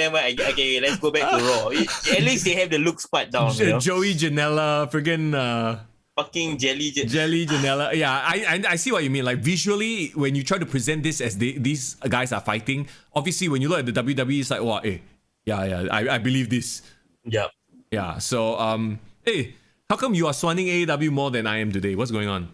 Oh no, because I actually watched AEW the entire way through, so I think I have a proper perspective for if they suck or not. I tried to watch it all the way through. I got bored so many times. Anyway, let's not talk about that. We are not talking about that. Okay, one more thing. On Raw, Randy Orton summons The Fiend, douses him with petrol or gasoline or whatever, doesn't like the match because he got beaten up. Okay, this sets up this was damn hokey to me. And this, I hate it when WWE does this. Like, sell the illusion that this was impromptu. Okay, so this is what happens, right? They do their bit. And like I said, they improved on the Fastlane segment by having the crowd pictures all covered over with the Fiend graphics. Yep. So it looks menacing. There's the red light. Then he does his pyro flame, which, like we talked about earlier, the Fiend has now absorbed Kane's powers or whatever. And then there's the Alexa Bliss point to the WrestleMania sign, right? Mm-hmm. Instantly after that, they cut to the logo, WrestleMania, Fiend versus Randy. Like, wow. Whoever you're paying in the back to do these graphics, they damn fast, huh? Like literally 1 second they came out with the graphic already. You know what would be damn funny? What the fuck? It will be fucking funny, right? When like, okay, suddenly the thing cut to the graphic, right? Yeah. And then suddenly the Fiend got on the mic like, hey, no, I never said that I said I wanted a match, what? What are you talking about? What's this? Yeah, Alexa just point only. No, but you know what I mean? Just like minor details like that bug the shit out of me. It's like completely understand. It's not realistic. You are trying to sell the illusion that Alexa Bliss right there just issued the challenge. She issued the challenge. Then the second after you come up with the graphic, like how? What the fuck? You think what? Yeah, some magician. Put together graphic so fast. Nobody even thought to ask Randy Orton. Yeah, why exactly. did he say no? He haven't even considered. Yeah, hey, no consent means no. Okay, bro, this is assuming, assumption of a relationship. Yeah, it's like going to a girl, go out one day, then point to her like, you want to get in my pants? And after that, okay, we are girlfriend already. Yeah, no, the girl never even say anything yet. There was no consent. Everything rushed too fast. I'm like, at least give it one commercial break. Then, it has been official. Like, it has been made official. Randy said yes, whatever. Then, okay, I'll buy that. But that bugs me. Whenever someone points, and all of a sudden, the very next second, not even next segment, if there's like a 10 second, even not even 10 second, okay, maybe a 30-second break, I can buy somebody put the graphics together real fast. But like literally right after the point, they're gonna fight at WrestleMania. Like, I bet they planned this way in advance. This wasn't a consensual rivalry, yeah? No, it just like, okay, it's a thing, go. Like what, you mean to tell me what's that Bota fella, Johnny Sins fella, Johnny Hungy. No, what's his name already? Shit, I forgot. John Silver. No lah, the WWE guy. Not Adam Cole. Something Cole. You see? Why have we forgotten his name? Guys, Aiden, English pula. The Adam Pearce. Adam Pearce. Yeah. Wow, you mean to tell me he was back there like saying, okay, good, confirm this match. The second she pointed, yes, we knew this was going to happen. Irvin says the Fiend used his magic powers to create the graphic lah. Oh, okay. That makes sense. Yeah, that makes sense. Okay. End of discussion, bro. I think let's move on. Wow, I'm getting very Settle worked up. I'm very worked up. Okay, all that aside though, the road to WrestleMania looks like a very interesting one, only because NXT Stand and Deliver is there. And next week we will talk about Stand and Deliver. And in the following weeks, as we get closer to WrestleMania, we'll break down. I'm sure there are going to be more matches as well, right? Yes, correct. Before we move on to Hall of Fame, I want to talk about reality show. Remember we talked about Ms. and Mrs.? Before that, because I know there's going to be a rant in itself, we have to bring up, because I asked everyone on IG poll which night of WrestleMania they are looking forward to, because they've already released the lineups for night 1 and night 2. 60% lah, 50%. No, overwhelming amount said that night 2 is the one that they prefer. No, I mean the card is only 50% done. Yeah, true. But like the main matches are already announced. Like the women's matches are already aligned. Yeah. The championship matches are aligned.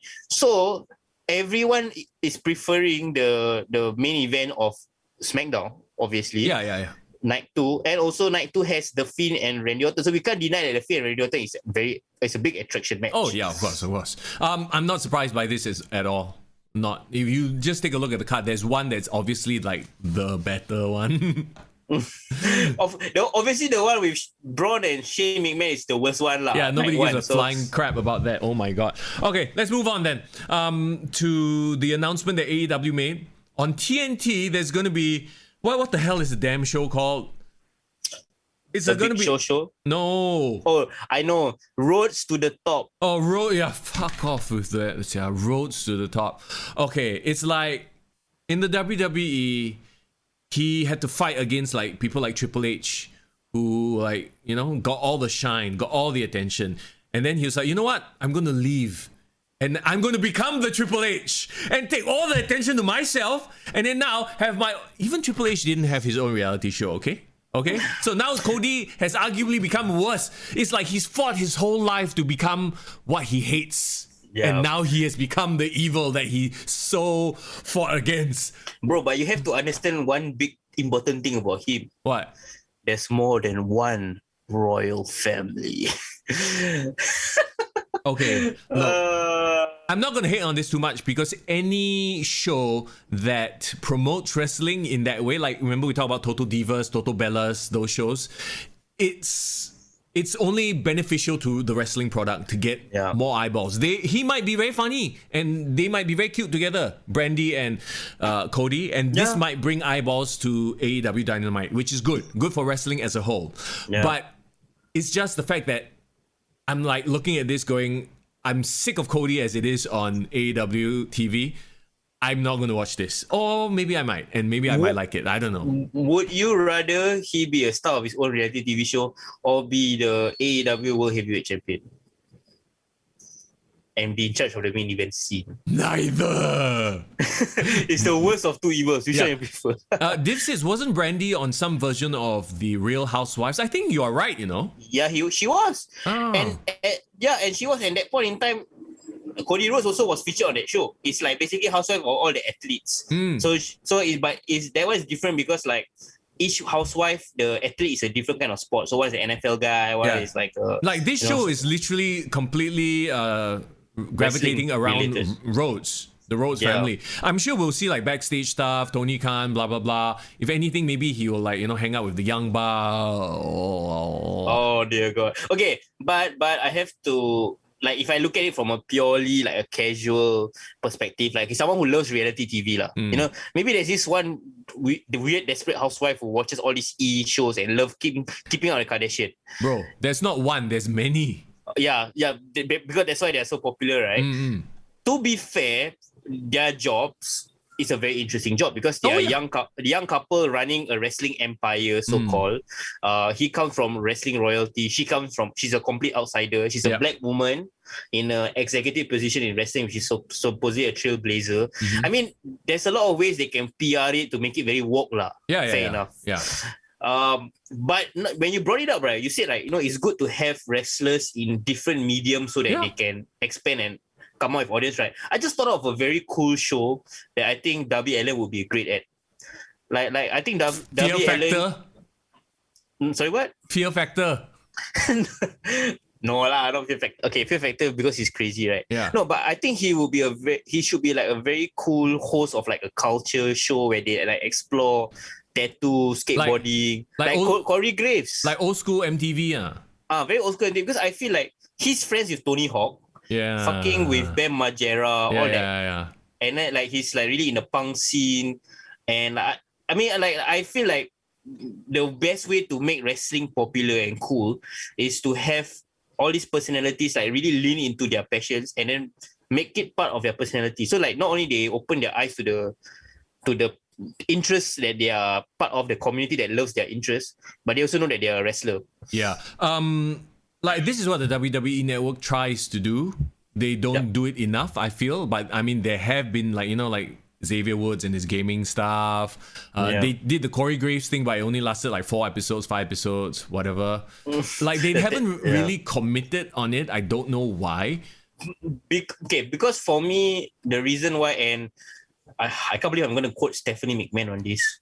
Stephanie McMahon actually gave an interview on their Peacock merger when they had their debut episode on the Fastlane, right? She actually admitted that their intention, WWE was never meant to be a technology company. They never meant to be like, they didn't plan to compete with the Netflixes of the world and become like a streaming service and all that. That was just a byproduct of wanting to stay current. So that's why they wanted to relinquish control and give it to Peacock, because they want to trust someone who is a proper technology company, and they focus on doing what they do best, which is becoming the content creators. Yes. So I think WWE has always been like that, where they just want to create the content and then they just distribute it to some bigger platform that they can see, that kind of thing. Which makes, actually, if you think about it, makes a lot of sense. So they give you're right, NBC will have the expertise and all that, but then they still have to maintain the WWE network because the rest of the world relies on the WWE network, which is good for us because we don't have to get involved with all their weird American politics. But why, like the argument that you say that why they never go all the way in, right? I think it's because their intention was never to become a multimedia product, because the name of wrestling will always be there. They can't go all in with it. That's true. That makes sense. Also, is Peacock really like $2 plus only per month? Yeah, it's freaking cheap, yeah. Fucking cheap, bro. No, okay. Apparently, if you buy WWE Network with the Peacock, so apparently, okay, I don't know, don't quote me on this, but Peacock has like a basic tier, which is like a $7.99 or some shit. Then for the $2.99, that's where they get the WWE tier on top of it. Okay, so if let's say I already have Peacock and I'm paying $7.99 or $8, fuck that 99 like TY lights. Damn annoying. It's such a US thing. But essentially, right, the people in the US are still paying the same amount for the WWE Network. It's still about $9.99. Oh, okay. All right. So it doesn't really change. The only thing that changed is the fact that they just have access to like the NBC shows lah. Yeah. Okay. I'm not going to hate on that. I think that's a really good merger. It only benefits the fans. It's better that WWE acknowledge the fact that they are not meant to be a technology company and don't try to be a hero on this. And let the people who know how to do it. Also, how much do you think Peacock or NBC is paying them for this? Fucking a lot, bro. Content acquisition, man. Yeah. You know lah. I know. What it could have been. Yeah, right. But man, okay. So that aside, anyway, to go back to our point, which was the roads to the top. To the top. I know a lot of people were expecting me to just shit all over it, but just thinking about it, it's good. It's good for business. And when you look at the AEW roster, who else is going to do it? Who? Chris Jericho, but he's busy with Fozzy shit, I'm sure, and he doesn't need this. That's the only person I can think of that would make an interesting show. Like MJF, no. And Cody Rhodes is technically a great ambassador of AEW. Yeah, because he literally, that's his whole baby, that's his thing. So, and there's the whole story of Brandy being pregnant and them trying to make deals and then his interaction with Shaq. I think it will be an interesting show and I will watch it. Maybe right? Yeah, I might grow to like the Cody Rhodes. Like, okay, when I watched Miss and Mrs. the first season, right, I thought like, why is so interesting about the Miss that he can fucking have his own reality show? Like really, man? Yeah. And then, right, I realized, right, the one that, who's the real star of the show? The mother, is it? The mother and the father, yes. Yeah. Mother is like fucking like old school housewife, but like very machi style. Yeah. The father is just a fucking bully who like just shits on his son all the time, and he's like constantly needing his approval. Yeah. So that and then also like why I prefer personally, bro, and you might be surprised to hear this. Like my favorite out of all the reality TV shows that WWE has produced is Miss and Mrs. Really? Why I like it is because obviously Total Bellas and Total Divas, and I know you're a fan of them, they really focus a lot of the female cattiness and drama, right? Yeah. Right. I mean, which obviously is also an appeal why people watch the episode. But I just like how the Miz is such a dude. And like he focuses on like humor and like it's like it's very fun to watch, and it's like they don't get too serious, you know. And even like Maurice, right? She's such a cool girl. Yeah. That like the kind of the chemistry that they have is like not like John Cena and Nikki Bella like forever toxic and shit. But it's really forever toxic. No, they feel like a loving couple. Yeah. Do you watch Brooklyn Nine-Nine, bro? Yeah. Oh, it's like yeah, it's like Jake and Amy. Jake and Amy, right. It's just it's fun lah. It's fun, and you are happy watching them do and come up with their shenanigans. Yeah? Well, let's hope that Brandy and Cody can come up with the same sort of vibe and not just be incredibly eye-rolling. Let's move on then. Let's move on to the Hall of Fame, which is what we wanted to talk about as well, because there were a couple of names just dropped, and we'll get to that in just a bit. But this year will be a combination of last year's Hall of Fame and this year's Hall of Fame. Yep. So it'll be an interesting one. Batista, the big news, he's not on this year's Hall of Fame because like he came out and said that he couldn't make it. So they would do another year for him. But of course, the rumor is that they wanted to do Batista when like actual like proper crowds could be there. But isn't it quite sad then that the rest of the inductees have to be inducted to nobody? Yeah, I guess. Well, not nobody. What? Wait, are they still doing it at the stadium with people, or are they doing it as? So the plan, from what I hear, is that it's gonna be a closed-off set, and it's pre-recorded, but they are gonna be inducted in front of their friends and family and co-workers. So it's like a company thing, lah. Oh, okay. So it's like the old school, like the first few versions of the Hall of Fame, like the ballroom. Yeah. I mean, that would be cool. I mean, it's intimate at least. Yeah. Okay. So just running down last year's inductees, right? We have John Bradshaw Layfield. Yep. Yeah, we have the British Bulldog. We have Jushin Thunder Liger. I wonder if he's making the trip down, or maybe they'll just do a Zoom thing.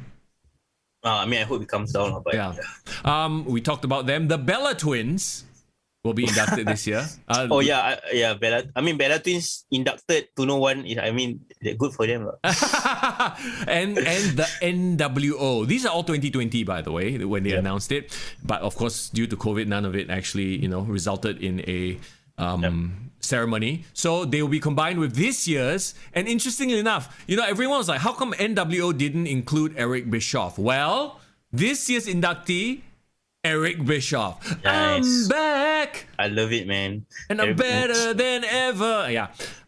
It makes sense. Well deserved. Not just for the NWO stuff, but for the entire WCW era. And then after that, coming to the WWE, which was a huge shock. Do you remember when Vince McMahon announced the new GM? It was Eric Bischoff. And then I was like, then, like everyone say like hell has frozen over, right? And I remember JR's call and King. I think it was King and JR. Was it King? It was King and JR. And King was telling like on commentary, he was saying like, I remember when Vince and I were in the back and wishing death upon this guy. What the hell, I remember those exact words coming from King. And he really sold that rivalry between Eric Bischoff and Vince. And from there we had many moments like 3-minute warning, him forcing himself on Stephanie McMahon, which was very awkward.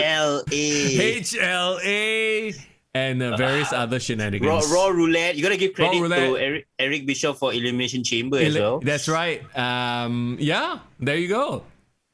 He's definitely been a figurehead in pro wrestling for many, many, many years, and it makes sense that he gets inducted together with the NWO as well. So at least there's a little, connection here. And because of him, the phrase "controversy creates cash." That's right. It's a thing. Yes. Okay. Also going to be inducted this year, Nora Ben-Shoof, aka Molly Holly, two-time WWE Women's Champion and well-deserved hardcore champion. Mighty Molly. Yes, and also she seems to be like the nicest girl in pro wrestling. Like everyone says so many great things about her, how she always helped people out. Yeah. If you remember Beth Phoenix's induction from a couple of years ago, she said that when she was training, actually Molly Holly is the one that actually lent her money, gave her a place to stay. Oh, right. She's those kind of like those under radar like guardian angel kind of like wrestlers. You know, so I'm very happy for her lah. So everyone complaining about the Bella twins being inducted. See, now we got a proper one. We got Molly Holly. So Molly Holly, there you yes. go. And then we have he just transferred. He gifted his powers of pyromancy, of fire summoning to the Fiend. Glenn Jacobs, the mayor himself. Kane is going to be inducted in the Hall of Fame. I saw the video from the bump where it was Undertaker, giving it to Kane, and seeing Kane break down and cry, and seeing how much the moment means to him, like it just in the feels, bro. Yeah, in the field. No, he looked like he genuinely like didn't know what to say, yeah? Yeah, he did it. Yeah. He stunned like vegetable. He stunned, and also it was the worst Zoom connection ever. Probably like on par with mine. like what the fuck is Undertaker talking in the back of a car? I mean, like, man, like. Yeah, he couldn't have like gone to a studio or in his own home, right? He freaking like, on his handphone in the back of his truck. I'm like, what? Why? Okay lah, but no, because it was recently also Undertaker's birthday, right? He turned 56. Yeah. And then I saw this post where he turned 56. Kane is getting inducted. Like literally, our childhood is officially over. Like I felt it, man. I felt it, bro. But I mean, it's gotta be Kane all the way from that Glenn Jacobs. I mean, let's not forget he had to endure a lot of bullshit, like Isaac Yankem DDS, fake Diesel. And he was almost on the way out before they pitched this character to him. And that's why I think probably Kane broke down, because for Undertaker to be the one to tell him that he's getting inducted, and Kane basically realizing that it's because of this man that he has a career that he has until now. I think it means a lot to him. So the bromance is stronger. Who else other than Undertaker should induct him? Nobody. Paul Bearer, if he was alive. If he were alive, maybe, yeah. But I think Undertaker is the perfect man to induct him. Like, literally, Undertaker and Kane. Like, if you watch their... What was it? Which story was it already? Yeah, it's the one where the Brothers of Destruction, where they talk to each other, is it? Yeah, they talk about each other. Yeah. Like, you can tell they have so much respect for each other. And, like, essentially, they both elevated each other's careers because Undertaker needed somebody to be his monster sort of villain. So my question is, right, does Undertaker induct him out of character? Because now he's like basically retired, right? So he can come out as his normal self to induct him, or what? No, like he should come out as his normal self. Glenn Jacobs will come out as Glenn Jacobs. I don't know, maybe he can do the one last time, the pyro one last time. But I mean, Glenn Jacobs has shown up on Raw before as Mayor Glenn Jacobs, right? Actually, right, maybe that's why WWE kind of gave us that initial hint, because Kane was a surprise entry in this year's Royal Rumble. Yeah, that was so it. That could be his final swan song, maybe. Plus, don't forget there was corporate Kane for a while, so we are used to seeing his face. Yeah, so it's not awkward or weird. Yeah. Oh my God. Concessions Kane. Do you remember Concessions Kane? Oh yes. Irvin just suggested maybe Lita should be the one. Hey, No link. Lita and Snitsky. What do you mean no link? There was a link, bro. Yeah, as in like now lah, like 18 years later, maybe not so appropriate lah. Like, not appropriate at all. You know? Hey, Lita inducting and then Edge is in the audience with Beth Phoenix. Why not? Why all moved on already? All moved on. Okay. And the last one, and this one is getting a lot of jokes. Some say that he deserves it. Some people are like, "What the fuck?" Well, I don't know what you're talking about. Dalip Singh, aka the Great Khali. The Great Khali. Okay, from a work rate standpoint, no chance. Why are we even talking about it? No chance in hell. But from what he has done for the sport in terms of getting eyeballs, look, it is not measurable because we don't live in India. We don't see his influence. But essentially, that one man brought the WWE so many eyeballs. Like India has a population of what? You know? Yeah. How many eyeballs in India fans did he bring? To the product. This is a crazy statistic, but remember that random as hell like Indian pay-per-view that they did. The Superstar Showdown or something. I can't remember the name really. Yeah. Superstar Spectacle or some shit like that, right? Early this year. Do you know how much? What's the viewership figures? Oh shit! No, I don't know. What is it? Over 100 million. What? And it's legit. Essentially a bunch of like no-name wrestlers. A bunch of no-name wrestlers, and obviously the main event they had Jinder Mahal and the Singh brothers versus Induction and with Drew McIntyre. Remember that? Yeah. But still, fucking 100 plus million all in India watching. Yeah. You know what this means? What? Jinder Mahal is a draw, bro. Yes. Jinder Mahal is box office. Bro, all they need is to draw in India and that's huge numbers already. Yeah, so it's Huge. as if that's why WWE basically created its own division for the Indian market. Yeah, they literally have a own distributor in India. Yeah.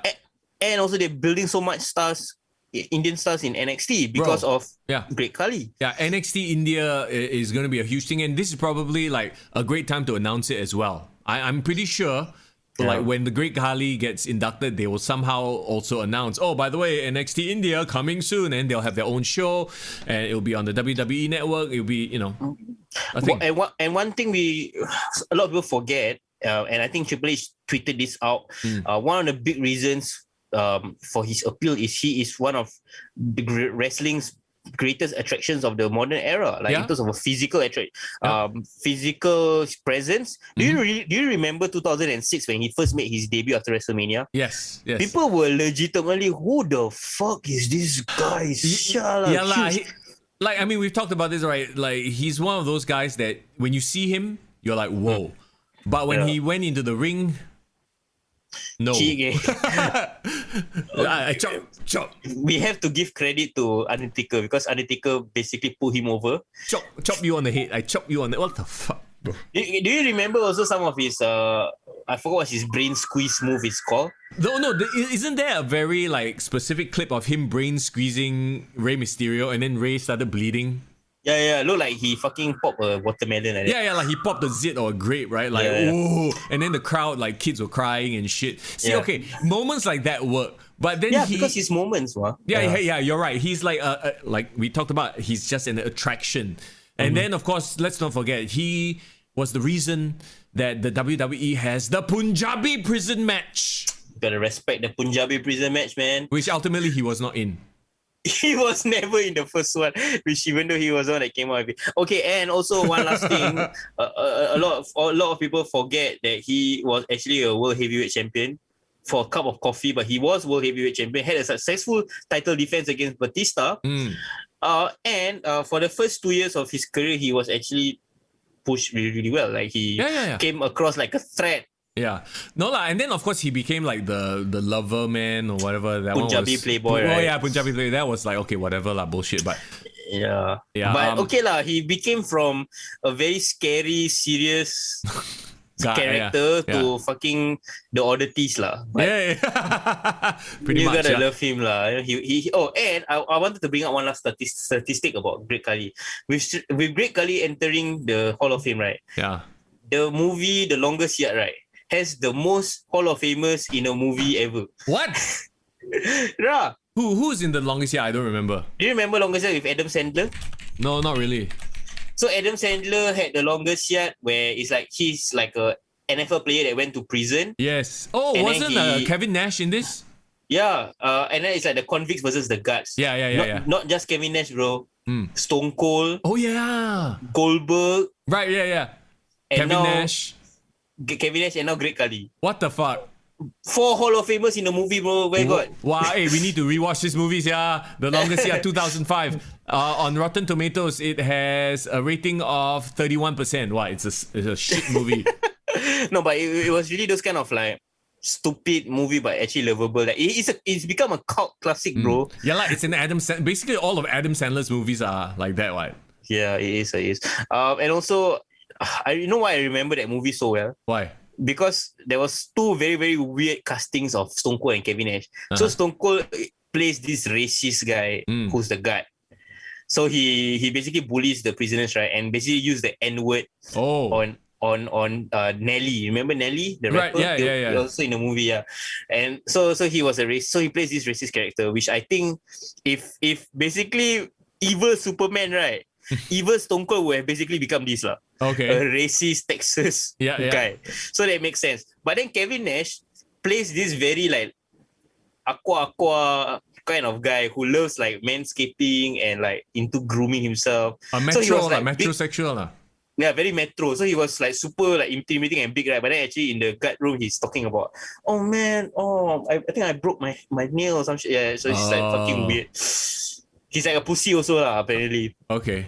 Yeah, so interesting lah. Yeah, interesting castings, I guess so. Interesting castings. There yeah. you go. I think that should be it for Hall of Fame. If they are combining the two, they shouldn't like induct too many people. Yeah, I don't think there is anymore because who is the main headliner of 2021? I guess it would be Eric Bischoff and Kane. But it seems like a small thing, right? Like I still think that they need a bigger name. Yeah, but I mean, to be fair, they are combining it with last year's, so New World Order is big enough. If they're going to combine it, just do it. Just do it, and next year they can do a proper one for whoever else lah. But be that as it may, okay, that wraps up Hall of Fame. Like I said, that whole week for WrestleMania is going to be packed. Next week we will be previewing NXT Stand and Deliver, which a lot of people have said is the more interesting show. To be honest, I might agree with that. Yeah, and also, if I'm not wrong, next week, the week after is already WrestleMania week. So the plan is, and we can discuss this in the next couple of episodes as well, but do you want to do a live stream of Stand and Deliver and also a live stream post WrestleMania? I think we'll do one for WrestleMania, maybe not so much Stand and Deliver, because Stand and Deliver, like the second day is on Friday morning. So like that's when we usually do our podcast anyway. Yeah, so technically it can be a live reaction also. Because it's a live reaction of Stand and Deliver and a preview of WrestleMania. Yeah, and then WrestleMania will come on Monday. We'll do a live. All right, settle, guys. Oh, lots of content coming your way. Okay, so you know our schedule for the next 2 weeks. Absolutely. Okay, before we say good afternoon and thanks for joining us, one more thing. You watched an interview with Chris Van Vliet. He did it with Vince Russo. Why do you think Vince Russo is why do you think I, Mr. Young, am very Vince Russo-esque? Please let us know. Okay, I got to give some context. For those of you still on the chat, and listening, Chris Van Vliet on his YouTube channel, right? He just did an interview, 1.5 hours interview with Vince Russo. Okay. And it's very interesting because obviously Vince Russo even mentioned to Chris Van Vliet, like, hey, I follow your work. I'm a big fan of you. You're essentially a baby face, Chris Van Vliet. I think it's very brave of you that you're risking your reputation to talk to me. So like the moment the interview started like that, I'm like, wow. Okay, what's going to happen right now? Like, and to Chris Van Vliet's credit, right, he asked all the questions that I've always wondered about Vince Russo. Okay. No, like even as random as, why do you like to say bro so much, Vince? He asked Vince Russo that, which is like, okay. And also, you know how Chris Van Vliet is. He's such a great interviewer. He puts the interviewees at ease. Yeah. So they open up and they really share a lot. Okay. So, first of all, you'll be very, very happy to know that Vince Russo is not a fan of AEW at all. Right. He doesn't watch current wrestling. He's not a fan of wrestling now, but he's forced to watch Raw. The only wrestling show that he watches now is Raw because some third-party companies is paying him money to basically review Raw. Oh, okay. So now what he's doing in his life, he basically runs 2 wrestling podcast networks. Yeah. So he have all these like other wrestlers podcast under his network. Sure. So that's his main thing now. He's always wanted to be a radio guy. Right. So he looked up to the Howard Sterns. His voice also got like radio voice, right? Okay. Yeah. So he went into wrestling not because he wanted to. He was running a video store business, but he went out of business when Blockbuster opened up. Yeah. And how he got a job in WWF, which I found really, really fascinating, was he didn't even apply like through HR or what, He wrote a personal letter to Linda McMahon. Oh wow! So wasn't he in the Raw magazine first, and then like we've watched the history of Vince Russo before. It's been done on I think the WWE Network and other documentaries. I don't know whether he was on the WWE Network, but his history is well documented for sure.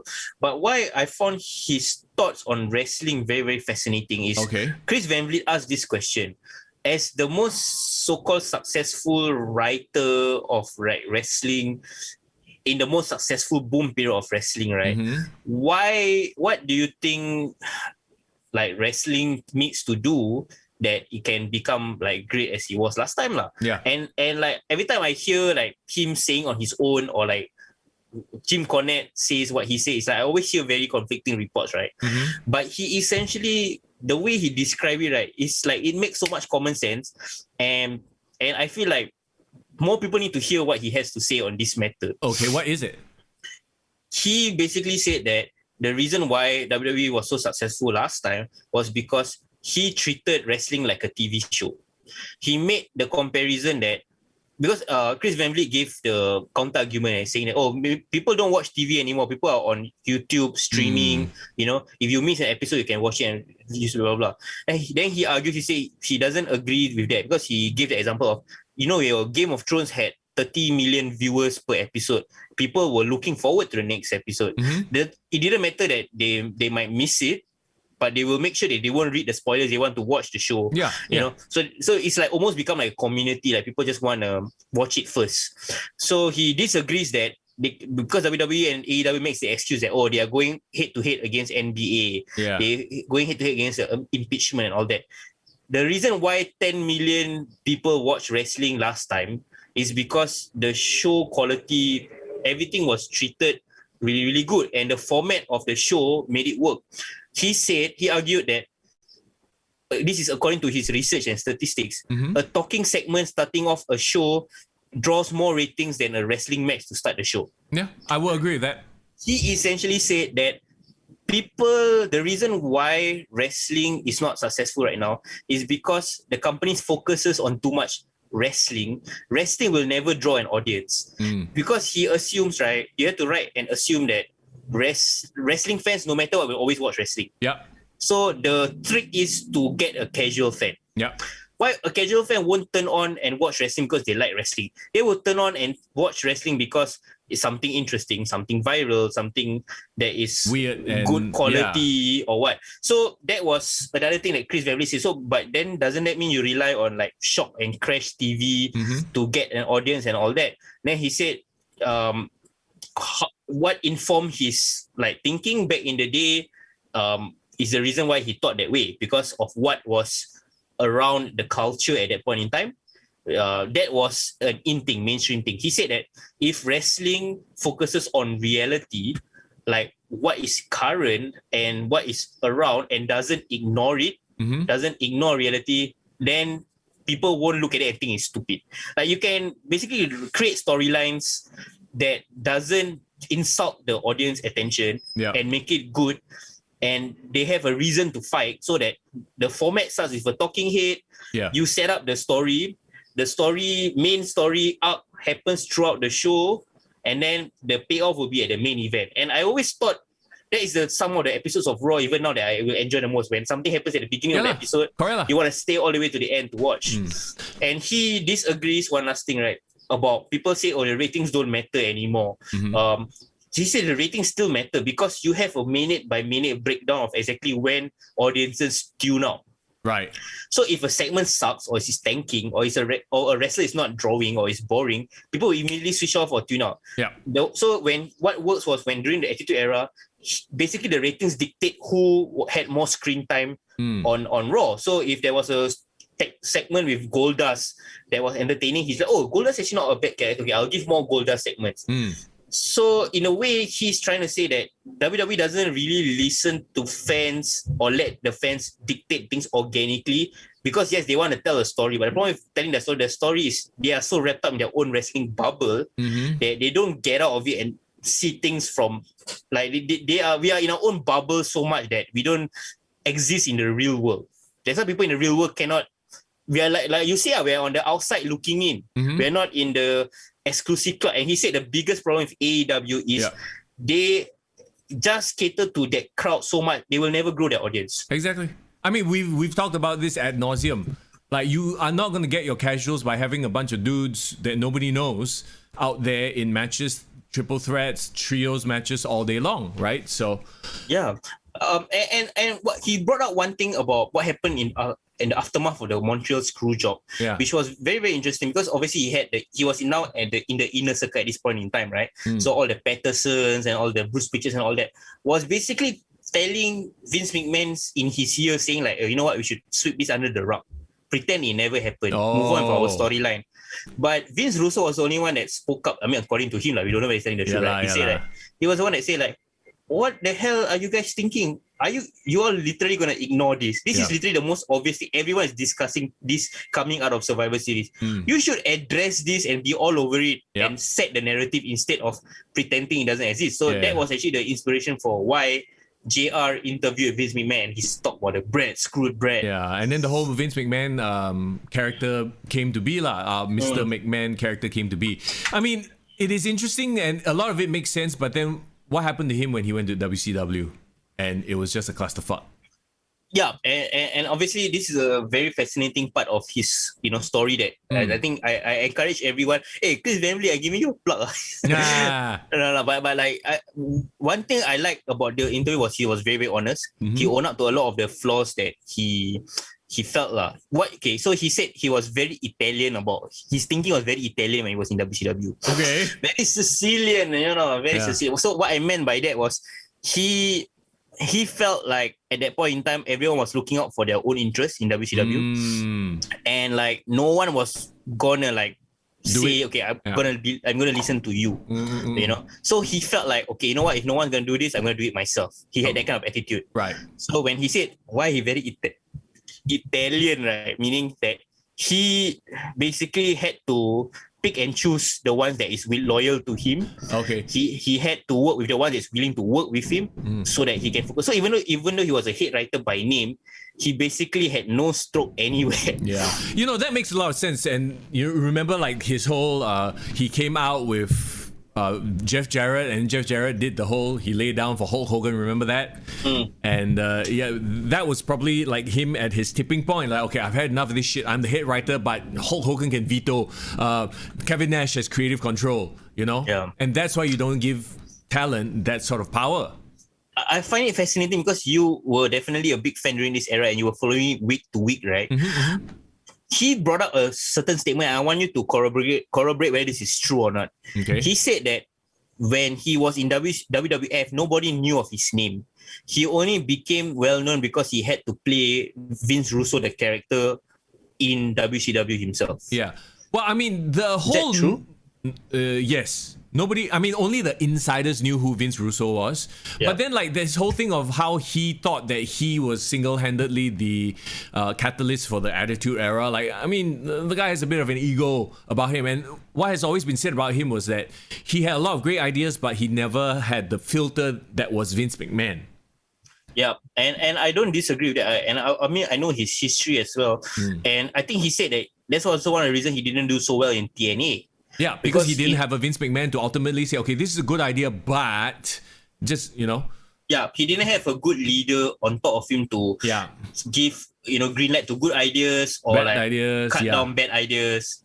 So, and he said the reason why he left the industry, he said after he worked 10 years in TNA, he left in 2012. He never do wrestling anymore, like work in a TV show, was because in 2008, he started to have all these new generation of wrestlers coming in and basically not respecting or like not wanting to work with him. Because of his reputation. Because of the reputation, yes. Right, correct, right? And also like because he's trying to give advice or he's trying to say that, okay, I've written this, I have this experience, you're not tapping on my experience. And he brought up this very, very interesting point that I think you can definitely see. Okay. He said that all the old timers in AEW is probably feeling what he felt right at that point in time, and that's why he left. Because he probably trying to tell these young kids, okay, do this way, this way works, this is the right way, blah, blah. Yeah. The kids keep, fuck you, I know what's the right way, okay, I will do it my way. And then he's like, you know what? Okay lah, go do your way lah. Yeah. I don't care really. Yeah. He was at that point, and that's why like then Eric Bischoff, Hulk Hogan, that's why basically left after that. Yeah. But he said he can literally see the same kind of attitude in the old timers in AEW right now. He said he can look at Tully Blanchard, he can look at JR. They've been trying to tell all these young kids like, this is the right way, this is the right way. But because they insist, I want to do it my way, they're like, oh, okay lah, fine. Do lah, I don't care anymore. Yeah, and then what you have is now a JR that's just sitting back and just being salty all the time. Yeah, so it's very interesting how, cycles happen, in wrestling. Well, I mean, it's definitely something like, wow, there's so much on my plate this week. I have to watch that. I have to watch the Randy Orton Broken Skull sessions. Or the Stone Cold interview, yeah. We definitely do. Do watch it at a time where, it's less stressful. It's not going to run away, those interviews, but it's really great. It's really great. That's the good thing about, wrestling podcasts and interviews like that. You can watch it anytime and it still makes sense. And it still hits. So, and it's current. Yeah. That being said, anyway, how does Vince McMahon relate to me though? You said there's something about what he said. No, I said Vince Russo relate to you. Yeah. How does that relate to me? Because his points about AEW is exactly the same as yours. Oh, okay. But I didn't expect Vince Russo to be shitting on AEW because I always thought I always assume his opinion is opposite of Jim Cornette. Right? So whatever Jim Cornette hates, probably he likes. See, that's the thing. There's always assumption, right? Because these are polarizing characters that one would like a product, one would not like a product. But honestly, yeah, there are many layers, and I'm actually not surprised. AEW does have a lot of issues that they need to address. And the funny thing is, you probably just figure out what is the one thing Vince Russo and Jim Cornette can agree on. They both don't like AEW. Well, that's the takeaway. Maybe Chris Van Vliet should interview Jim Cornette. No, not Jim Cornette. The guy whose nose is so far up Tony Khan's ass right now. The Wrestling Observer guy. Dave Meltzer. Dave Meltzer. Maybe he should interview Dave Meltzer and get his opinion. I want to hear that interview. Bro, Vince Russo actually literally said in the podcast, no one reaches out to me for interviews. I mean, obviously, I know I've been blackballed, but that's why he said he was very curious that, Chris Van Vliet, you sure you want to interview me? And then he said, he's nothing but honest in his own opinions and thoughts. Then it just led me to thinking, what if one day Kick to the Gut interview Vince Russo? Oh my god, I would love it. Free, right? I would love it. He's quite free. What the hell? No. I mean, I don't mind. He just turned 60, bro. Can you fucking believe it? Well, I mean, here's the thing. He was responsible, even if it's in a small way. He was still responsible for a lot of the Attitude Era, the boom period. And here's the thing. Depending on your circumstance, and me being from the media industry, I've seen this happen so many times as well, right? Yeah. That you might be a star at this time in period because of management, because of your partner, but then when you move on, it's different management. They don't give you the same creative control. They don't give you the same partners. You could be just coming out with nothing but shit. So that's exactly what happened to Vince Russo. It was like the perfect confluence of right boss, right time, right ideas. During the Attitude Era. And then when he moved to WCW, wrong boss, freaking other people have creative control. And then when he moves on to TNA, lagi worse. And then he's older, you got younger talent not respecting him. And it's just he had his moment. And it's not to say that he's great and he will always be great. Yeah. Also on the same thread, he is not bad and always will be bad. We all have different peaks and valleys in life. Yeah, and obviously impressions change. I think nothing is permanent. So your opinion of one person could change based on something that happened or what he did and that kind of thing, right? There's so many wrestlers in history that are the exact same. HBK used to be a complete prick. Yeah, everyone hated him, right? Yeah, and now he's universally loved. No, because I just keep laughing because I'm thinking of the thing that Jim Cornette used to say, when Vince Russo dies, he's going to be the first one to piss on his grave. Ayo. So I'm thinking wow, okay. But it's a shoot lah. At the end of the day, Jim Cornette is an entertainer, so he says this shit just to be entertaining. Okay, so one last thing I wanted to say, what's the takeaway in terms of my opinion of him? That a newfound, I don't know whether respect or admiration is the right word, but an opinion of him that changed for me is that he said in the interview that he is actually a very everyday guy. At the end of the day, as much as wrestlers are famous, make money, have all that, right? He always sees wrestlers as blue collar workers, people who are he likes to be down in the trenches with his workers. He wants to be working with the wrestlers. He wants to be working long hours and do those hustling and ethic. He doesn't want to be like a manager sitting at the corner with like the swanky office ordering people around. He said that was one of the reasons why him and Eric Bischoff is not on talking terms or don't get along well, because Eric Bischoff always come across as an executive. He likes to be the one that tells people what to do. You know, he wants to like basically macro manage instead of be in the trenches with the talent. And I think that came across. It seems very genuine that Vince Russo is actually the kind of guy like, you don't have to respect me, you don't have to blah blah blah, but I'm gonna work hard with you. I'm gonna be a colleague to you instead of like a boss. Yeah. Cool. So, okay. That being said, one more thing, very quickly, Jason, how you doing? Thanks for dropping by. He asked thoughts on AEW running a non-televised event on WrestleMania weekend.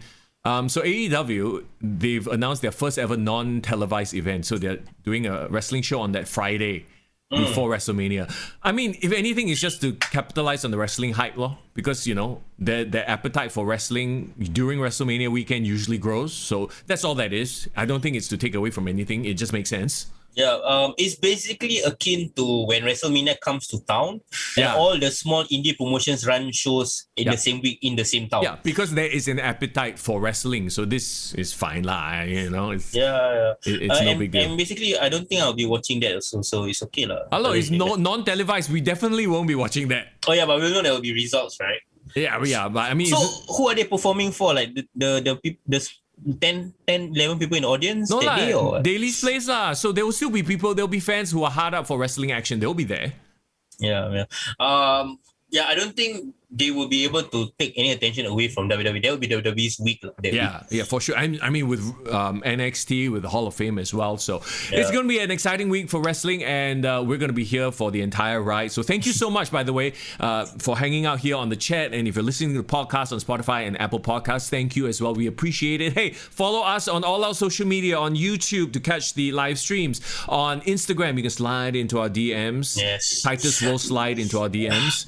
On Facebook as well. We're trying to get 500 followers on Instagram. Now we're on 450 around there. So 50 people, please follow us. Round up the number a bit. If you haven't followed us, drop us a follow. We'll appreciate it. And of course, hit subscribe on that YouTube channel as well. So catch us on the live podcast whenever you want. Indeed. And also, lastly, because it's WrestleMania week, WrestleMania weekend as well, we hope you interact a lot more with our social media. So we are on Facebook, like you said, YouTube, and also as well on Instagram. We appreciate it. You guys especially joining us on the live stream. So please join us more. We try to keep the interactivity going. Absolutely. Our Insta stories always got polls and funny stuff and weird stuff and me bitching about AEW. Okay.